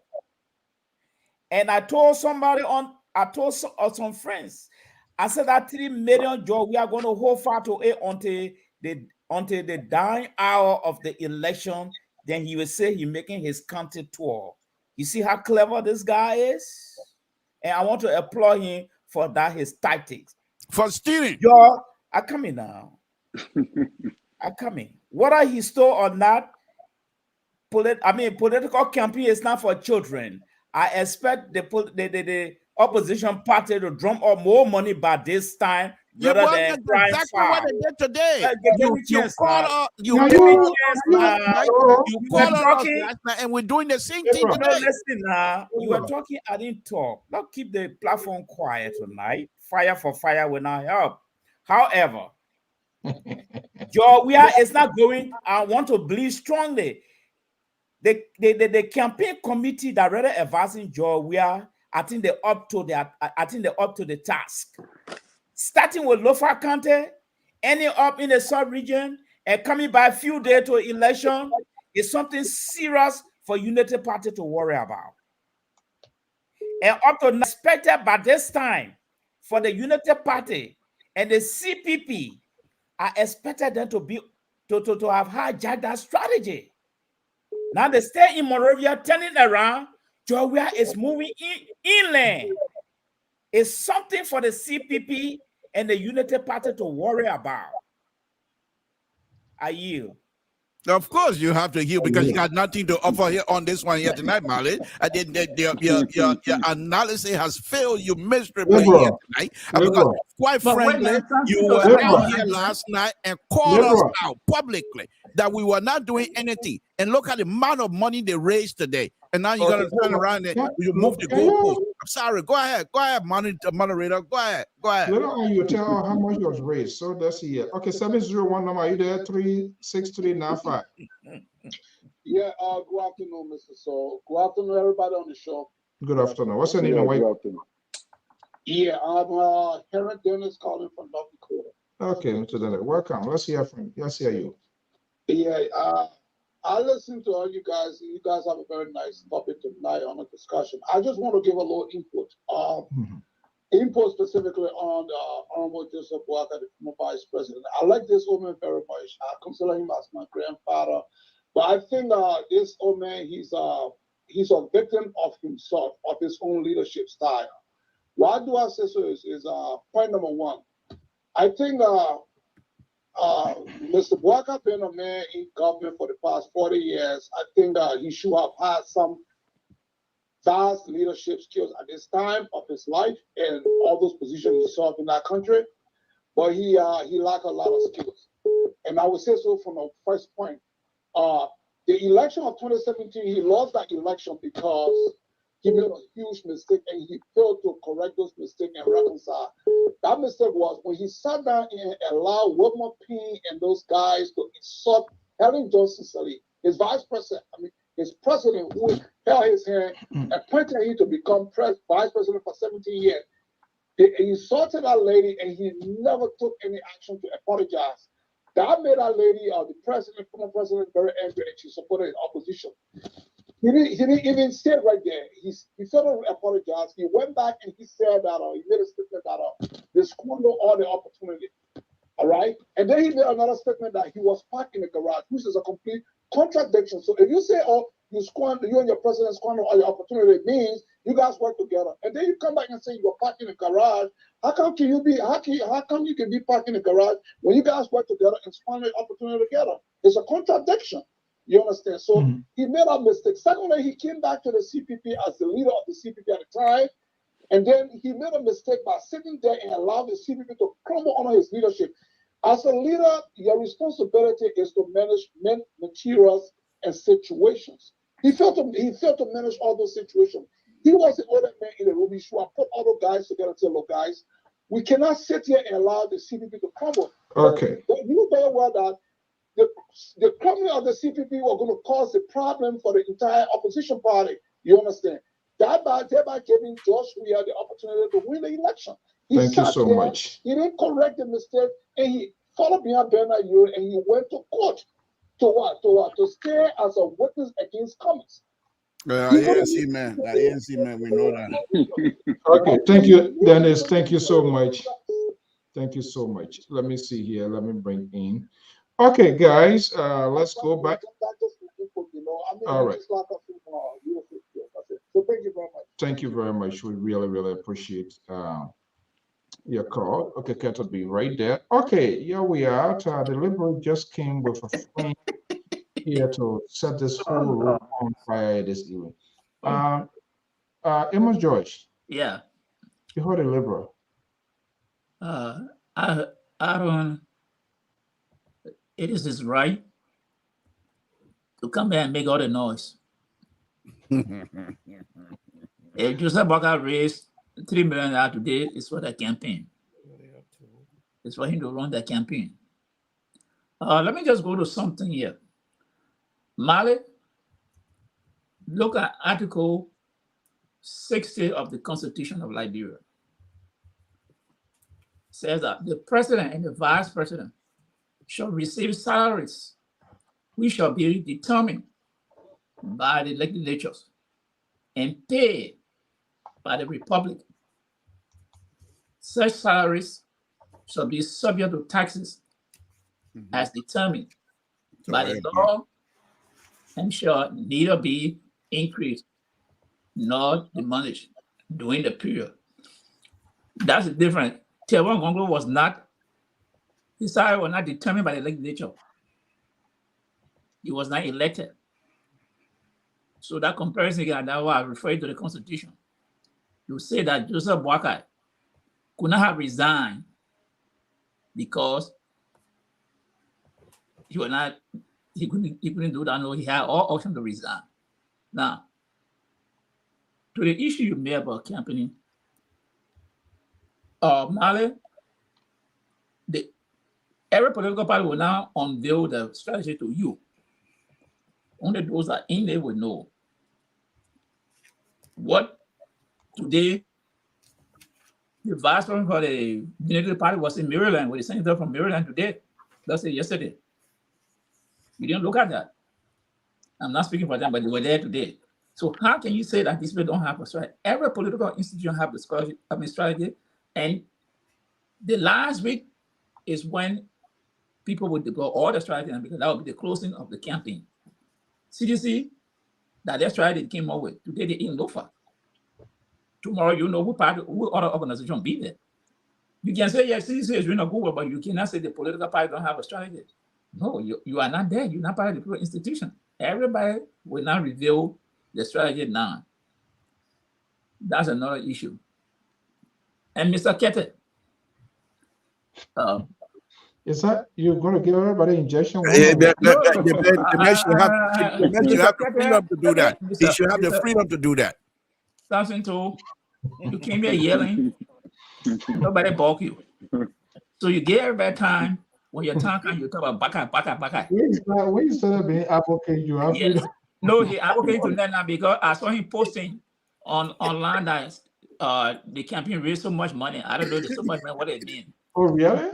Yeah, he posted online. He online posting, and the campaign raised so much money. Who is he for? But let me tell you, Kete, everything we talk here when it comes to election is numbers. Let's go back to 2015. What was the total vote that George Weah had at the time he was on top? That was the peak of his popularity. He now crunched 40%. This 11 election, you withdrew from the second round. 2017, you did not cross 40% again. I think it was 38%. You had never crossed the 40% mark. So, for you to be talking that it will be one round, how will it be one round? You got some ballot people to stock in the ballot in the boxes again? So, let us be honest here. Now, George Weah has rules 5 3/4, 3/4 of a year now. Yes, there is a major injury. He has to defend his record, which he doesn't have. All right. So if you people think that's how you're going to win the election, then you have to show all the math. Because today we see people, you get your party say coach is good, and get it. You telling the Liberian people that coach is good for the society, that which the Liberian people that's a benefit of coach. You see these people singing, you're a coach. Get it? Is that the thing that we are going to defend? when you are infested the country with drugs, let me see the message that George Weah is carrying to the people. When the Okay, country let me hold you there. Let's go. And let me just close on the thing here. It's something I heard from one of the political leaders, and I want somebody to represent to come on the platform. That's why I'm saying it. That one of my was asked the other day if he had a girlfriend. Not a what? If he had a girlfriend. Oh, they asking? Yes. And he went to Tyree to say he's the most qualified person with 2 master's degrees and a PhD in Liberia to ever run. And therefore, he are working the UN, the United Nations, so nobody has anything to do. That's the only thing to find on him. You are very, very combative. Then the next thing that came to mind, what is the temperament of this young man? Because they said, and they start making the moral equivalent. They said, what about Ellen Johnson Sirleaf? Then someone said, oh, but she been married before she was a widow. And everybody knows she was a widow. Then they said, what about Councilor Gongo? Then they said, but Councilor Gongo is married. So you see these people, you want to go in the White House. You say that you don't have a girlfriend. No, why would you don't have a fiancé. You're not married. And when people ask you, then you get agitated about that. It is not, it is part of the Constitution. It's not written, but the Constitution talks about moral character. And being married for what? Your core value, that's part of your moral character. So if somebody asks you, let's go. Why is you going to go? But I want some, I get you there, that's somebody come to defend it. Let us support the account. The commissioner is here. Okay, I think they've been calling. Keto, are you here? I'm right here. I'm listening. Okay, they've been calling your name, Pat George, kind of like really tip and hit people, Terry as well. But let's hear you. Do you want to respond to? So let me just correct Josh. President Weah, in fact, the seditions were being sarcastic. The seditions that you saw celebrating were being sarcastic, talking about the fact is, your leader. Hold on. No, can we listen to him? Let him make on a point, and then I'll come back to you guys. Opposition leader accused the number man, the dynamic president, for bringing drugs in the country that damaging our children. And Sedition says, Sedition knows that President Weah is not in that kind of business. But some you people won't bring the politics below the belt. So we'll help you to push it there. Oh, yeah. That's how like people say, nobody will vote for you. It came on my mind. So the Sedition saying the same thing. It's not that person. They say drug push is good. They're being sarcastic to you because you guys don't know how to do politics. You don't know how to do politics. Why would President Weah bring drugs in his own country to invest his own people, the young people? I will answer your question. The ability to really talk about the issues that would make President Weah unpopular. So you throw anything at him. If people accept it now, people say nothing. Whatever you say, that's it. So that's why we saw them singing the way they were singing. Secondly, when you talk about the percentage that President Weah got, whether it was 2005 or whatever time, we're looking at now. President Weah said, he said, I did nothing for you. Your mini president. Now that I have done something for you, what will you do for me? Now that I came your job with drugs. Okay. Oh, all right. See, Mr. So, yeah. Can I make a point before I go to Terry? So, yeah. So the president is saying, like I said on this show before, and I will keep saying, somebody said, why the president being so desperate You let him do nothing, so he running, go all on the read to get vote for the people, to talk to the people. No, I told you, CDC is a partner. Not giving any clue on time. Before we won, one round victory. So we'll go to all lengths to talk to our people. Even when the president can't stick in the mud, we'll send two trucks of oil for in the mud. Okay. When the president goes to the southeastern region, they can't stick in the mud, we'll send two trucks of oil out of the mud to go to the southeastern region so you can get his vote to get a one round victory. And we'll thank you so much. They'll come on and see. Thank you very much. Thank you so much. Oh, Harrison, why would you want to read it kind of thing? The only shows that have the so they're talking about the liberal. I gotta send the liberal and the other folks their own. Okay, well, we just gotta poke into some of the funds from the guy that they have the right to interact, and if you want to do, thank you so much. So, Terry. Yes, sir. Even Josh, did he? I want to call LeBron in here tonight. Yeah, he won everybody, right? I got a pushback on slice everybody. On Mr. Josh. Yeah, no, I come to you. You know, I am the only fair straight man. And I LeBron, and he said, "Oh no, the show finish." So, but as soon as I get on the internet, the show will finish. I don't know how you're gonna manage it. So, Terry, let's hear from you. Yeah, first of all, I want to address Aaron when I spoke about transfer aggression. I want to show him what transfer aggression looks like. Transfer of aggression is one emotion most of us tend to have inborn in us all. When we are offended by someone, we tend to at most time pull out our annoyance or aggression on other people who are totally ignorant and unaware of the situation that might have transpired between you and the person who annoy you. That is transfer aggression. You understand me? So, like, so Joseph Walker is totally innocent. But George, that is not what I'm saying.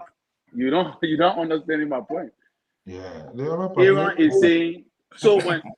The reason why I said that my observation of Councillor Gongro's statement was on the foundation of a transfer aggression is because Councillor Gongro is not getting the traction he's supposed to receive from the Liberian people as he expected. All right? That could motivate anger or annoyance in him, so thereby he chose to transfer it to Ambassador Boyka. Like Mr. Male asked you, Pat George, a very salient point. He said, Councillor Gongro was an assistant to Amos Sawyer.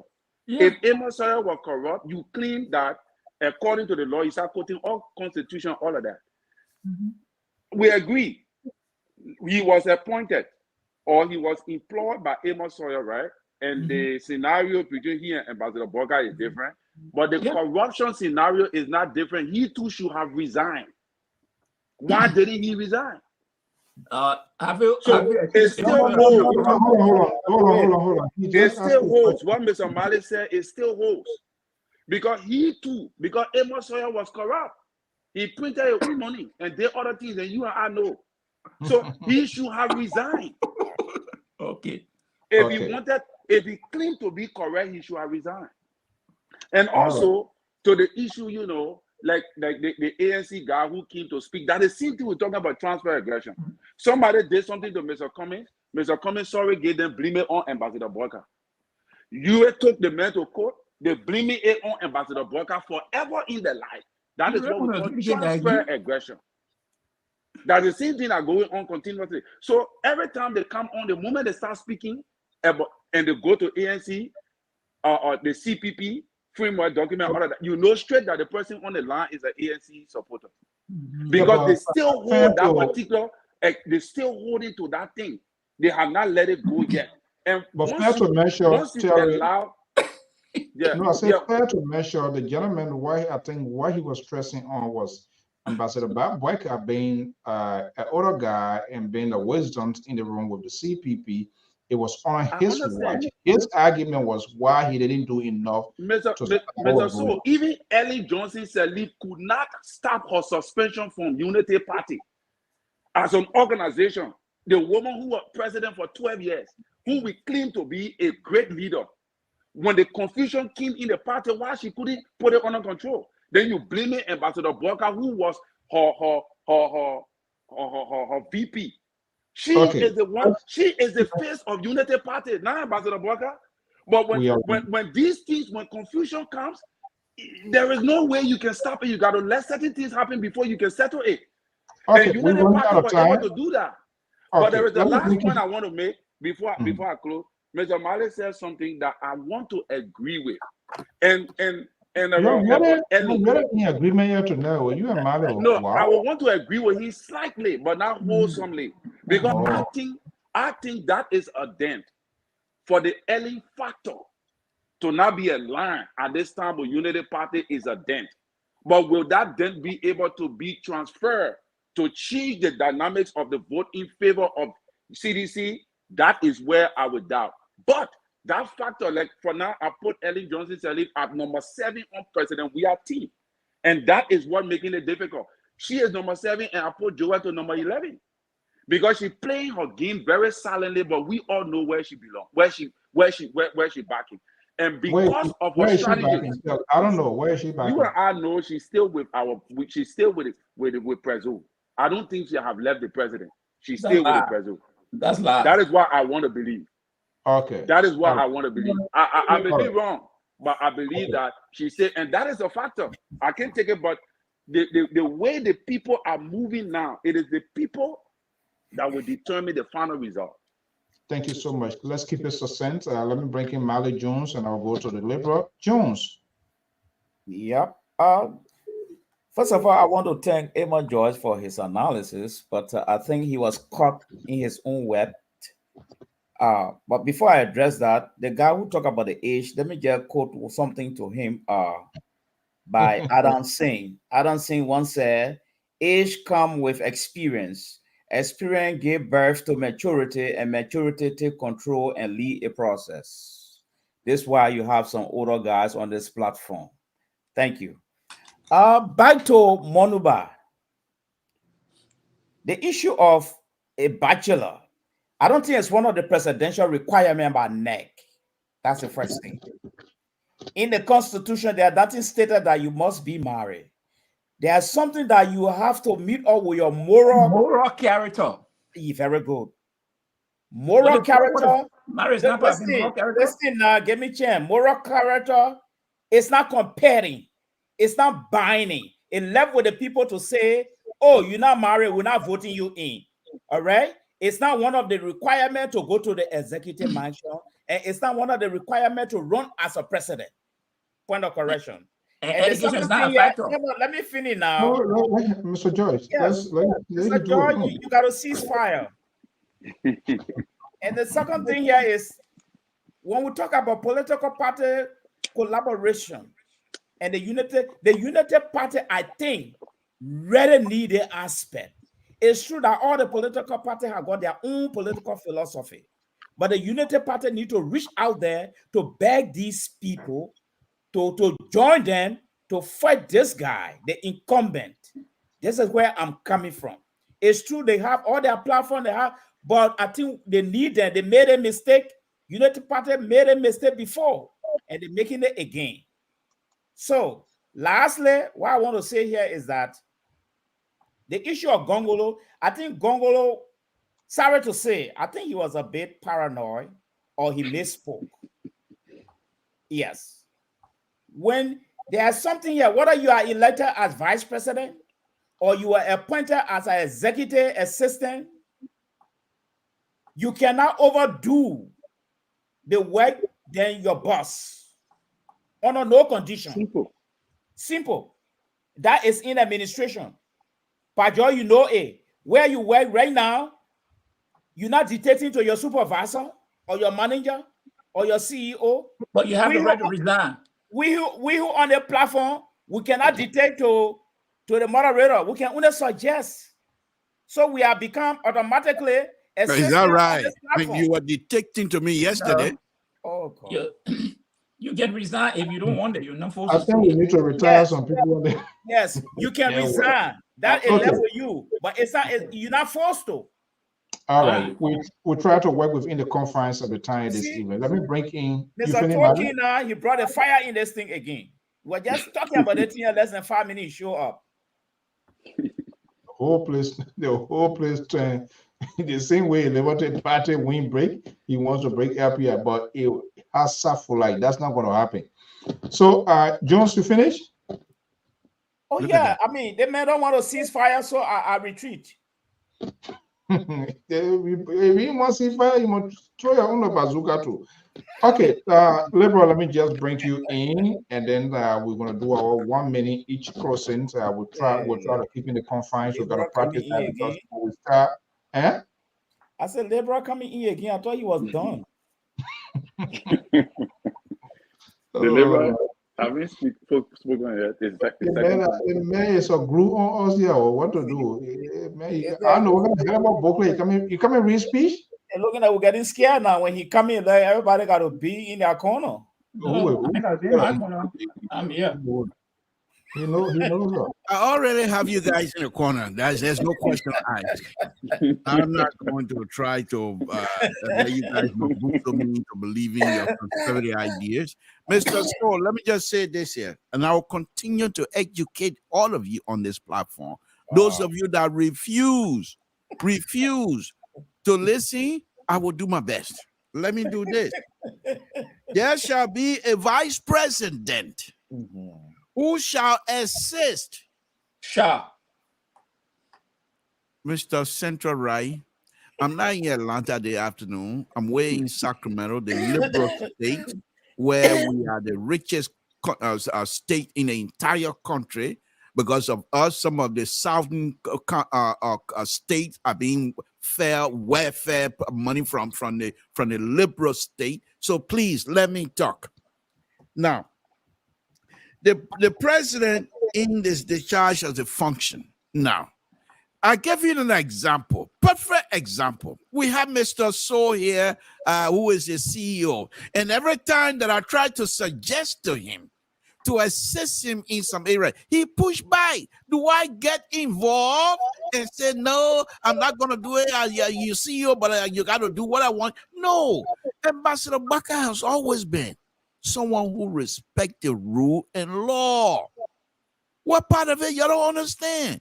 The man cannot come in unless the president invites him in. He doesn't want to abuse the soul. He doesn't want to abuse the Constitution. So let's get that right. It's not that he's afraid to say something, but he understood the rule. He was going for the money. Mr. So, you see, this is why and when I'm running my show, the Central Right don't come here until you show up. But when you're running a show, they try to sanction me here, and you know you can't sanction a liberal. You know, there's no way. So you the moderator, they refer to you as moderator. That's fine. Mr. CEO, you're gonna sit here on your platform and allow people to abuse the right of the liberal here this evening, and without you saying, uttering any word to put a stop to it, you're gonna allow them to sanction me, to try to silence me on your show. Is this an intellectual platform that we're supposed to now gravitate towards? And you're gonna have the Central Right with his conservative ideas try to sanction me, and you're not gonna say nothing? That's okay. I can handle myself. That's why I'm here as a counterweight. Now, let me finish my statement very quickly. Mr. So, going back to the incoming president of the Republic of Liberia. President Weah is a very nice person. But the folks around him and his attitude himself are corrupt. There's no way you're gonna sugarcoat that. You can't sugarcoat that. They are corrupt to the bones. Not only that, these people daily lie to the president. We've done this. Oh, Baku, they're just praising without being truthful. This is what we want to get rid of, not necessarily getting rid of President Weah because we think we don't like him, but the policy that he has on Liberia. They're not working for. And Mali gonna come out here with his 1957 analysis. This is 2023, Doc. When what's his name? Amos Sawyer and Markup Matthew there and Opio, the idea, the struggle, the struggle, struggle continue. We have accomplished and we have conquered the struggle. The struggle is in our grasp and we're going with it. When I know no struggle continue with President Weah, you're saying that President Weah go to Lufa. What going to Lufa because they got stuck in the mud? Is that what we're supposed to gravitate towards, Mr. Mali? Is that what you're going to talk about here? And you want me to applaud you? No, far from it. Far from it. President, we are going to Lufa. He got an egg thrown in his face because of the bad road. He called himself bad road medicine, and he's unable to fix anything in that country. The drugs issues all over. We got drug coming in under his administration through the airport of all places. And this is what you guys want us to give them the second chance. We're not going to do that. Will the ambassador visit Lofa before the election? Mr. So, I don't know these people. They don't know me. I don't speak for them. Look at that again. That's a question that you can ask the minute the person who's running their show. I can't help you with that. Oh my God! This Nicodemus syndrome. I eat a double face now. There we go. Okay, guys, let's wrap it up before we go. And we're gonna give. I think pretty well everybody's spoken, so we're gonna do 1 minute each. We are partisan. We want to keep within the confines of the time because when we start our relay in Liberia, we're going to operate strictly within the confines of the time. So we need to start to say practice make perfect. But I don't know, something to we're containing. We're containing. We know what to do. Listen to this. You're talking about you will contain the liberal folks. Am I making this up? You heard him. We're taking our time. No, what we're going to do? We're going to have a conversation with the team, but that can stop, members, followers, and basically we are making preparation to bring coverage on the date of election. So anybody who wants to give, it's the same old number here, the 682 number here. Let me put it here. 682 number is on both Cash App and there's a Zelle attached to LPR account to a Citizen Bank. So whatever, $5, $10, whatever you have, what we want to do is to empower our guys, help them, places to go around the motorbike, to be other places, and kind of like equip them. Mr. So I also want to add. I also want to add a voice on Breakable here too.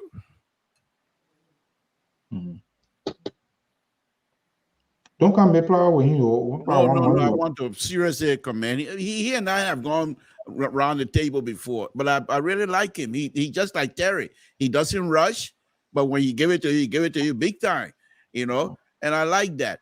And but I also want to tell him thank you for even bringing this up.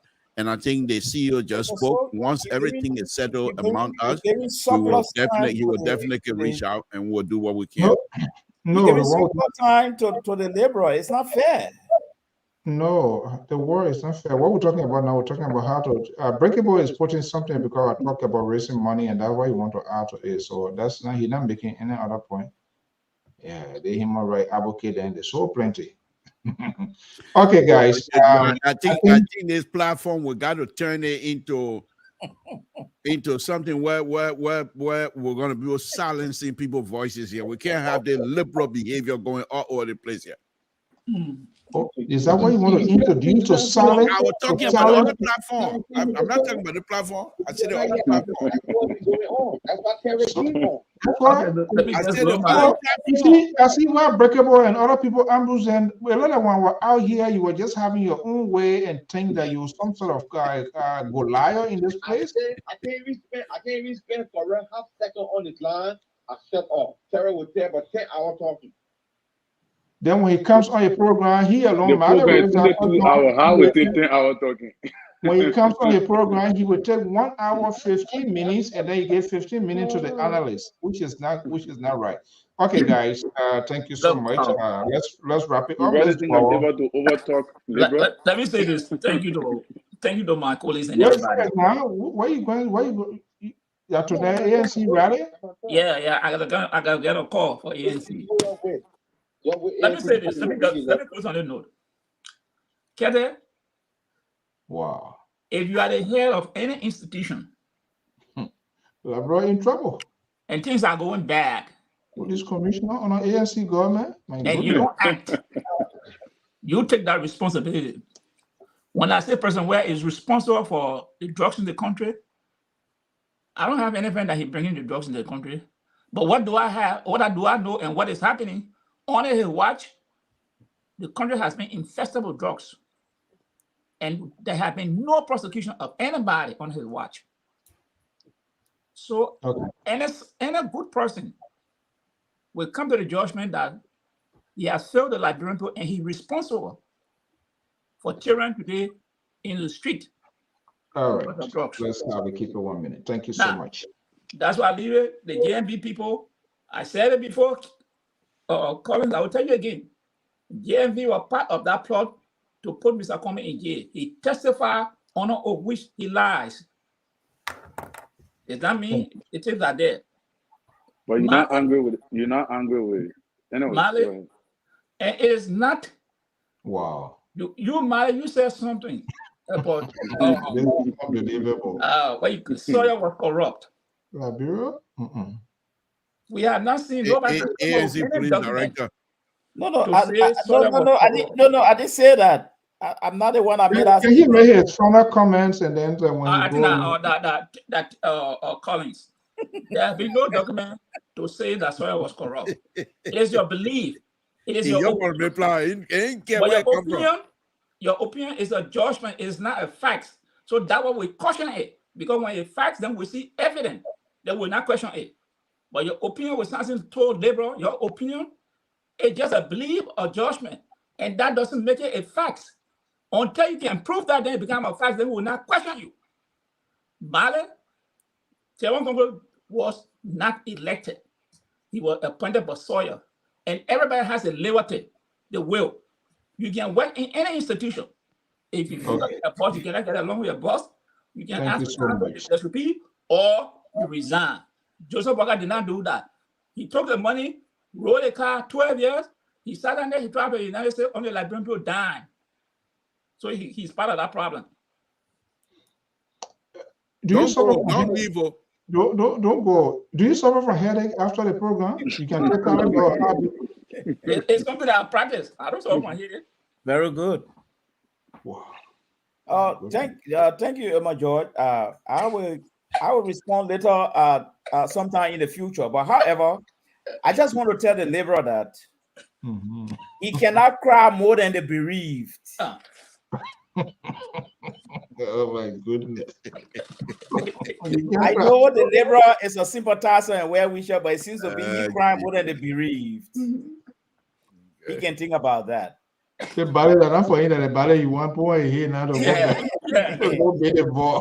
Because the kind of fire he putting, the fire he putting off for Joseph Barker, anybody want to believe that he's a strong member, but he is not. The minister probably were waiting for him. I want for him to hold back some of his tears for now. Two, what I would like to say here is that it's just 30 more days, according to the Liberal platform, to election. And CDC is making the kind of a tactical turning over. So my question now is, someone asked this question on this platform. When will the leading contending political stand-up bearer, Joseph Boakai, hit the southeastern right now and Lofa County? Because if they start to beat the drum behind Joseph Boakai backyard, what I saw today with the CDC, I mean, I don't know, but it's something for the Unity Party and those who cry more than the bereaved to really think about. Thank you. Terry? Yeah, Mr. Mali, you know, to be honest, you don't know the people in Lofa. I lived in Lofa for 2 years. I know the people, they are highly traditional. So all that thing, the CDC-led government, why you think Unity Party is not shaking? We are not shaking because we know what happened in Lofa County. Okay. Ambassador Boyka is going to end the campaign. Let me answer this question because the Liberal did not answer it. Ambassador Boyka is going to end the campaign in Lofa County. That is why Lofa we keeping for last. Jeha President is keeping Grand Coup, the Southeast for last. We keeping Lofa for last. So if you say we don't have a strategy, we do. And you say Ambassador Boyka was in Bapolu, Cape Man, Magibi. I mean Bapolu, Cape Man, and Bomi County. He moved, he went to Basel. And now we spread up. Prince Johnson and Jeremiah Kun were in Nima. They already toured Nima. Jeremiah Kun, as we speak, is in Maryland. You didn't watch it? Go on Facebook. You will see the jubilation going on right now in Maryland County. So our strategy is well on course and in place. And I just want to say this, that there is a new Iron Lady that is rising. And that Iron Lady is Yombli Kanga Lawrence. She is the one that is marking president, that is marking former president Ellen highly, that she is not going to be able to pass President We Are the Ball, which is the number 9 to school. So that is why you see it's very difficult and tedious now in the political arena for the CDC, because they have seen the weight of the Unity Party. So all these things, people talking all over the place, you know, we're not giving credence to it because we know how we playing this game. And CDC is aware. And come October 10th, we all await to see the triumphant, you know, transfer of power. And that is our expectation and our hope. We are not deterred by what go on. You know, I listen to all these things that people are saying every now and then. ANC people cannot forget about one old Wani Boto story. They keep bringing it over and over, recycling it all over the time. Look, you have to, you have to come out of that web. Otherwise, you will never be effective. This is politics. The politics in Liberia is not a child play. You have to be man enough to engage. And that is what we expect. We expect Mr. Cummings now to go out of that thing and engage. But you stay hoping, you stay, every now and then we talk to you, you're talking about Wani Boto, what happened to the court, did that. That thing is gone. It's finished. Engage the reality and secure your place in the history of Liberia. That is what you should be doing now. And that is what we expect. That even if Mr. Cummings don't win the election, secure your place for 2029. That is what we expect. But stop bringing old story, dry door story, and all the kind of thing. It will not help you. Liberians have moved on. Yeah. Wow. Let's go to the Constitution State and the Liberal will send her home. Maybe after Keto, we're going to close. The Liberal don't need it. I know you got a package tonight. No, Keto, go ahead quickly. I will respond on it Friday.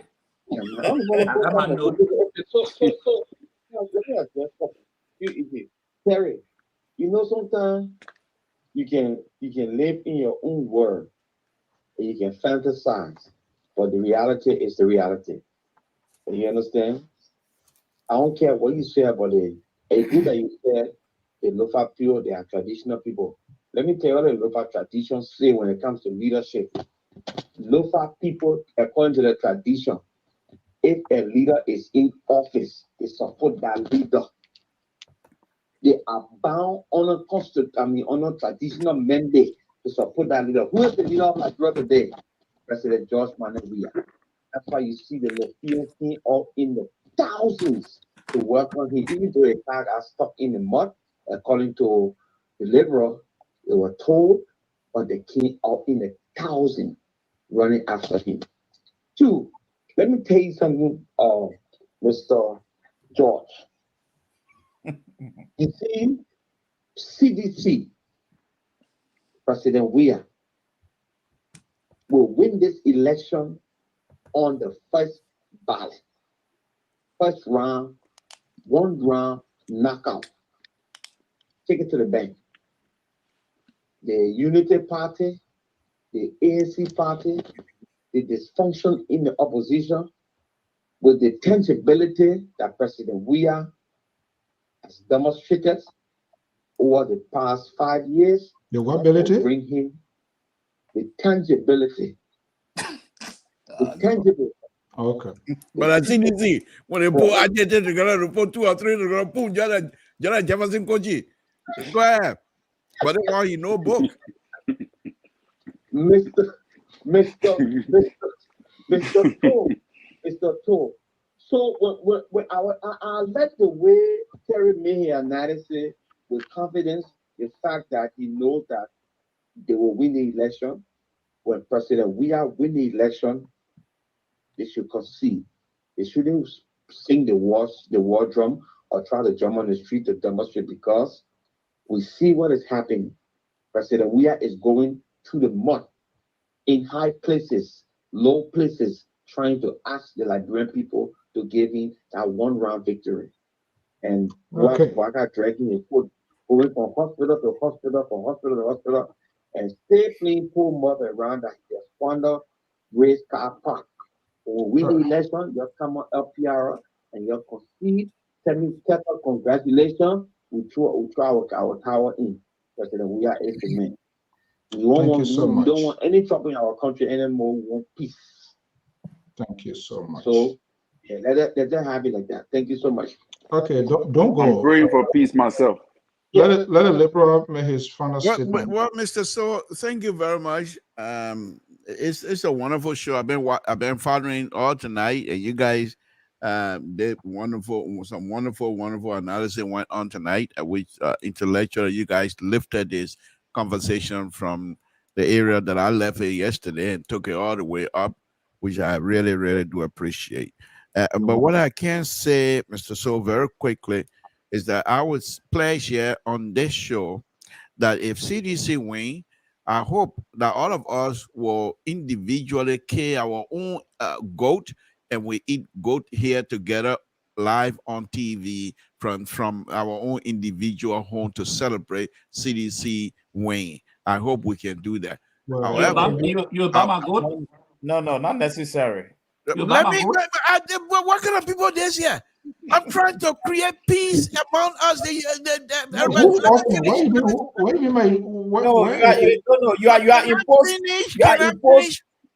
are imposing on us. I am not. I said I hope. The word hope does not equate to imposing. No. Disagree. Every night, every evening, you're so ridiculous on this network. Okay, can I finish my statement?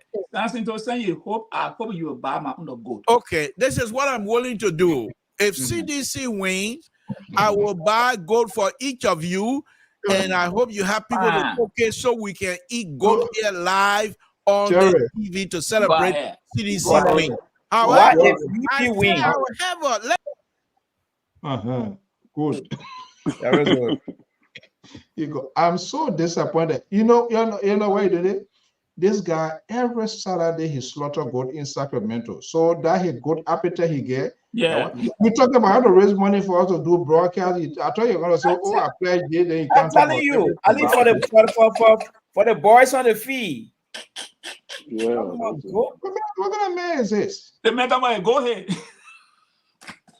Every Saturday he's got to go in Sacramento, so that he got ideology he wants to bring here and so we can eat goat on the screen.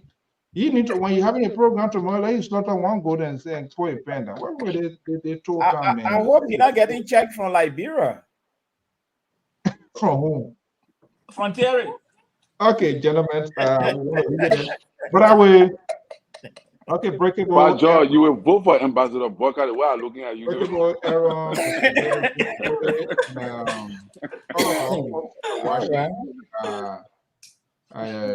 Even if you're first time, a young girl, all of our Harrisons, all of you. This number here, because we also want to, from time to time, traditionally from the onset, 2017, we have been into this whole thing here, get our guys up. So it's optional, but we want to appeal to your good conscience. The 682 number is on Zelle, it's on WhatsApp, attached to our public radio account. Even though the account nothing there, but you can post something. We want to try to make sure we have a live coverage analysis of the election. So anybody who is touched, you can call that number. You can call me. You want to make sure, but it's already there. You're going to see LPR, like the dollar sign for cash out, like Republic Radio, strictly to the network, not my name, and the Zelle attached to the account number. So it is what it is. Now the man who that he could work, I don't know why he went up. But Gordon, we're talking about how to send the table more. We hope everybody will buy. So we should buy 8% will buy 8 goats and can't eat it live. So home will grow on your head or what? I'm sorry that Sissy not in. I don't know when Gongolo having his crowd exhibit. Malik Jones, the program finished, trying to start trouble. Sissy not here. Why are you asking? Ask Amos George, he might answer you. I mean, it's the closing argument and closing time of the campaign. So I know maybe Councilor will have a rally, maybe in Nima or Bomb or Maserado. I'll be it. Well, we're waiting to see. Yeah. Okay, guys. Yeah, thank you so much. We are judging people by the crowd now. No, I don't believe in that. Our crowd exhibition is something. Hey, Louise, good evening, good morning. How are you? Okay, guys, thank you so much for your commitment to this network, your sacrifice, your views, your opinion, and of course to our valuable listener, follower, their comments, their opinion. We don't take anything here personal here. You have the right to speak here as long as it's not insultive. I mean, that's not a big deal. But we always learn from your life. Gentlemen, have a pleasant evening. Bye-bye. All right. Bye-bye. Okay. So that does it this evening. I'm Afonso Zienso of the Liberal Public Radio and LPR-TV. This is the executive mentioned in 13 days, precisely 14 days, depending on the official announcement by the organs responsible for the conduct of elections in Liberia. We will potentially know who will be the chief occupants of this place. Elections is a dicey one, it's celebrity. So people coming, oh, we will win. You never knows the minds of the voter. To tell you one thing, when that ballot paper is in your hand, that's when their conscience, their good conscience and good judgment speaks to them, and that's where they can make a final ultimate decision. However, there are other who there already made up their mind exactly knowing what they're going to do. But with all of the numbers, interestingly, not a single political party, and this is why sometimes it's a little bit confusing. None of these people will come to say, I like that Maserado County, Maserado already in my column. None of them can tell you, say, I will definitively win Basso with this number of votes. So where does that leave us? With apprehension. So they are all walking fine line, keeping hope alive with their supporters, their bases to energizing. We know all of the entire figure. If they can begin to start telling us, this is what we know of, this is from our own polling, from our own encouragement to register people. Out of 300 some more persons in Nima County, we have 150 or we have 200,000 in our column that we are short of. They will never say that. Even Maserado is a tussle state now, county now, whatever you want to call it, in terms of who's going to get it. Now, if you see the presidents leaving Maserado, going to the southeast, politics is all about being very strategic. Even in the West here, there are certain places that don't go, Democrats or Republicans do not go there to waste resources, because no matter what, they will not win it. However, that is not applicable in Liberia. However, every group somehow, some way, they're going to get a chip, they're going to get a bite of specific voters. But if I was a standard bearer of these counties, their party chairman shouldn't have even spent their time in Monrovia. They're supposed to be strategic, look at those places, get their local chairman, know who for them, who not for them, persuade them, but it's over. I was in Liberia less than 2 weeks ago. Literally, not almost for the most part. When one person is somewhere, you potentially going to see the same group of people. I visited other places. They have all of the barriers. You can see the red barrier, you can see the black, you can see the red, you can see the blue. Like one of my friends said, he goes to every funeral and every wedding because at the end of the day, before the week comes to an end, he doesn't buy anything. So you show up, they give it to you. But on the grand finale, on the final day, they're going to speak their conscience. So by this time, we anticipate to encourage these people, to encourage their supporter, show up to vote. With all of these numbers, you think everybody going to vote? It's just not possible. Other people who registered are being dead. Other people will be going their farm. There are other people who are just discouraged and feel very awkward of the process. They do no longer trust the politicians. So they are apprehensive as to whether they're going to vote. It is time for these people to speak directly to those people who are sitting on edge, not trying to participate in the process. There's a danger. If you don't participate, any decision coming out of that process, you're going to live with them. So the need to encourage them, the need to motivate them, the need to find a way to identify them. Start creating this drumbeat of election going to be rigged. We can raise concerns. We can have apprehensions of the conduct of the process itself. But when you create that sort of drumbeat, you are also telling some of your supporters to say, oh, no matter what you do, they're going to cheat. And those people, there are some people who are weak-minded. They're going to stay out of the process. And what that does, it decreases the potential vote that you could get. So you've got to be very careful. At this point in time, you want to walk far line. You got to be appealing. You got to make the voters, those that have doubt in you, explain, be explicit. Let them get that clarity. It's not time to judge. We are do this, they want to do this. Like people have heard a story a long time. Because when you do that, when a person is sick in the hospital, he or she wants the right physician, doctor to administer the right medication.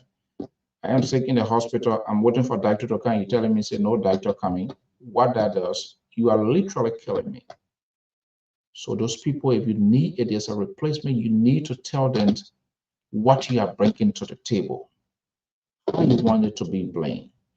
CDC has been very successful in the way that they have retweeted and some of the comments, because if you don't know how to go to preach, they will come back to say this is a hate. They hate this guy. They are jealous. They are envious and all of that. You don't want to do that, because when people see that as a hate, it means it undercuts your argument. So you got to be very authentic in preaching your message. Listen to them. It might sound ridiculous. It might sound over the top. But listen to them and tell them how it's going to be done differently. Do not alienate voters. And that's the troubling thing with the ANC and that of the United Party. There's one major political ideology they have in common. That is to have this president as a one-term president. But they are unable to soften the tone to the ball. What happens in the second round? United Party and ANC, they can't see eye to eye. I don't understand why. I don't know what we're going to know. But it is at this injured and strapped time in politics, you begin to consolidate. You start having conversation. And ANC, CPP is one of the major political factors. You will need it. If you muddy the road, you muddy the water, it makes it difficult to have a political settlement when you need their support. That is not a good strategy. It is time to soften your tone and listen to sickness and do what you're supposed to do. You cannot be overzealous or positive so much in politics. Anything can happen any time of the game. Keep focused, get in touch with your supporters, your bases, encourage them, Those who want to go on the farm before voting, please make sure you cast your ballot before you go on the farm. But everybody so temperamental. Because when you do that, you anger other people. It undercuts whatever good message you should be putting out there because of the conduct, how you process your message. There are some people, they are listening, they are waiting to hear some tone. It could be a simple thing that would trickle and change and say, oh, wait a minute. I thought this person was this way. I didn't know he or she looks like this. It could be a simple word that will convert that person and change their political mind. This is why you do not go into a fight with voters, because that can anger them. That can create an apprehension. And that's what most of these people do. There are people that are around them, they don't want to do it different. You want people to be at ease, to be free with you. So if this person doing it wrong, you want to do it and then you give justification to their wrong, then it makes no difference. You are just the same as the person. And that is where this political toss, their supporters, their surrogate, people who disagree with them, they don't want to listen to them. They give up. That's not how it works. Politics is all about interest, first and foremost. If you can protect my interests, if I cannot be accommodated with my own political ideology, you're not going to get my support. So they need to understand that everybody wants to be protected somehow, some way. This is why supporters, their surrogates, everybody defend their own alligator. And then that's where you go to. Even if their leader does it wrong, they will never say it. They will never speak about it. Not to even mention the leader themselves. They are not honest. They are unapologetic. They don't admit to wrong. They don't take responsibility. They make excuses. They send out to refer out to history, which of course history is all about the past and the present. They will tell us it happened 2-3 years ago. You didn't talk, so why we're talking now?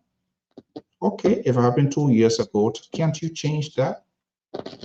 Be man enough as a politician, woman, take responsibilities. Be authentic, be genuine, be honest. And when that happens, people have a second thought of you. When you begin to give excuses, it happened 2 years ago, 3 years ago, we don't talk, and so we are talking. So what is the difference? How are you going to change the poll? How are you going to move the poll? This building is the pride of the nation. It is the official residence of the President of the Republic of Liberia. We need to have somebody who going to go in this place, who going to be conciliatory, who going to be who going to be a good listener, who going to communicate with his or her people, and somebody who have the political tolerance. Do not be the first to speak. Listen to your people and make an informed decision. There are a lot of qualities in leader. People who disagree with you, listen to them. Look out for positive signal. Out of the 10 tabata they're going to talk, something there that you can pick up and make good administrative policy out of it. How many of them are willing to do that? It's all about vengeance. The way they do it, we'll do our own. So some of us are apprehensive to know where is the genuine thing. When they can even discipline people that within their political institution, they are unable to call them out. What courage would that give me that when they occupy the higher office of the land, their friends and bodies who are now running a campaign as well, they will not be protected. They will protect them. They will equally protect them as well. If they do things in the party and they walk free, they can even call and say, hey, in as much as you support me, this is not who I am. This is not what I represent. That was the political courage shown by the late Senator John McCain when ordinary supporter, voter who were giving that vote said something ugly and he went and took that microphone. This is not what my campaign represents. How many of our party, how many of our leaders able to look in the supporters of the people that are chanting against them? Why? They are afraid. So they do not want to take political risks because they're going to lose votes. I am Alfonso Z, and so that's our number. That if you want to make a contributions, it's on Cash App, it's on Zelle, because we don't preach the message of one political institutions. That's why some of them, but we'll reach out to them. We reach out to other people. And this, all the folks you see here is at their own way, parties that they believe in. So we don't prioritize anybody here. We don't leave anyone behind. And this is why we try to do the best we can do it. Until then, by God's will, and we say thank you so much for being part of this program. I will be back here on Friday, and we'll have more conversation. Have a pleasant evening. Bye-bye.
Everyone that's looking for nice African for wedding, whatever fabric you need, you can just come over here. You have all this nice stuff. If you need ashebi, you guys can come over here for baby shower, for wedding. You guys are welcome. She have really nice stuff. You can see all over there, all those men over here. You don't have to go to the theater and then they're going to be telling you all kind of stories. You can just come here. They're already made. And for ladies, you can just look for whatever fabric you're looking for and match it for the men. And, your husband already have a shirt made. You can get stuff for your kids. You can get stuff for the whole family. We have African slippers and ashebi hand ties all over. I just want to thank you.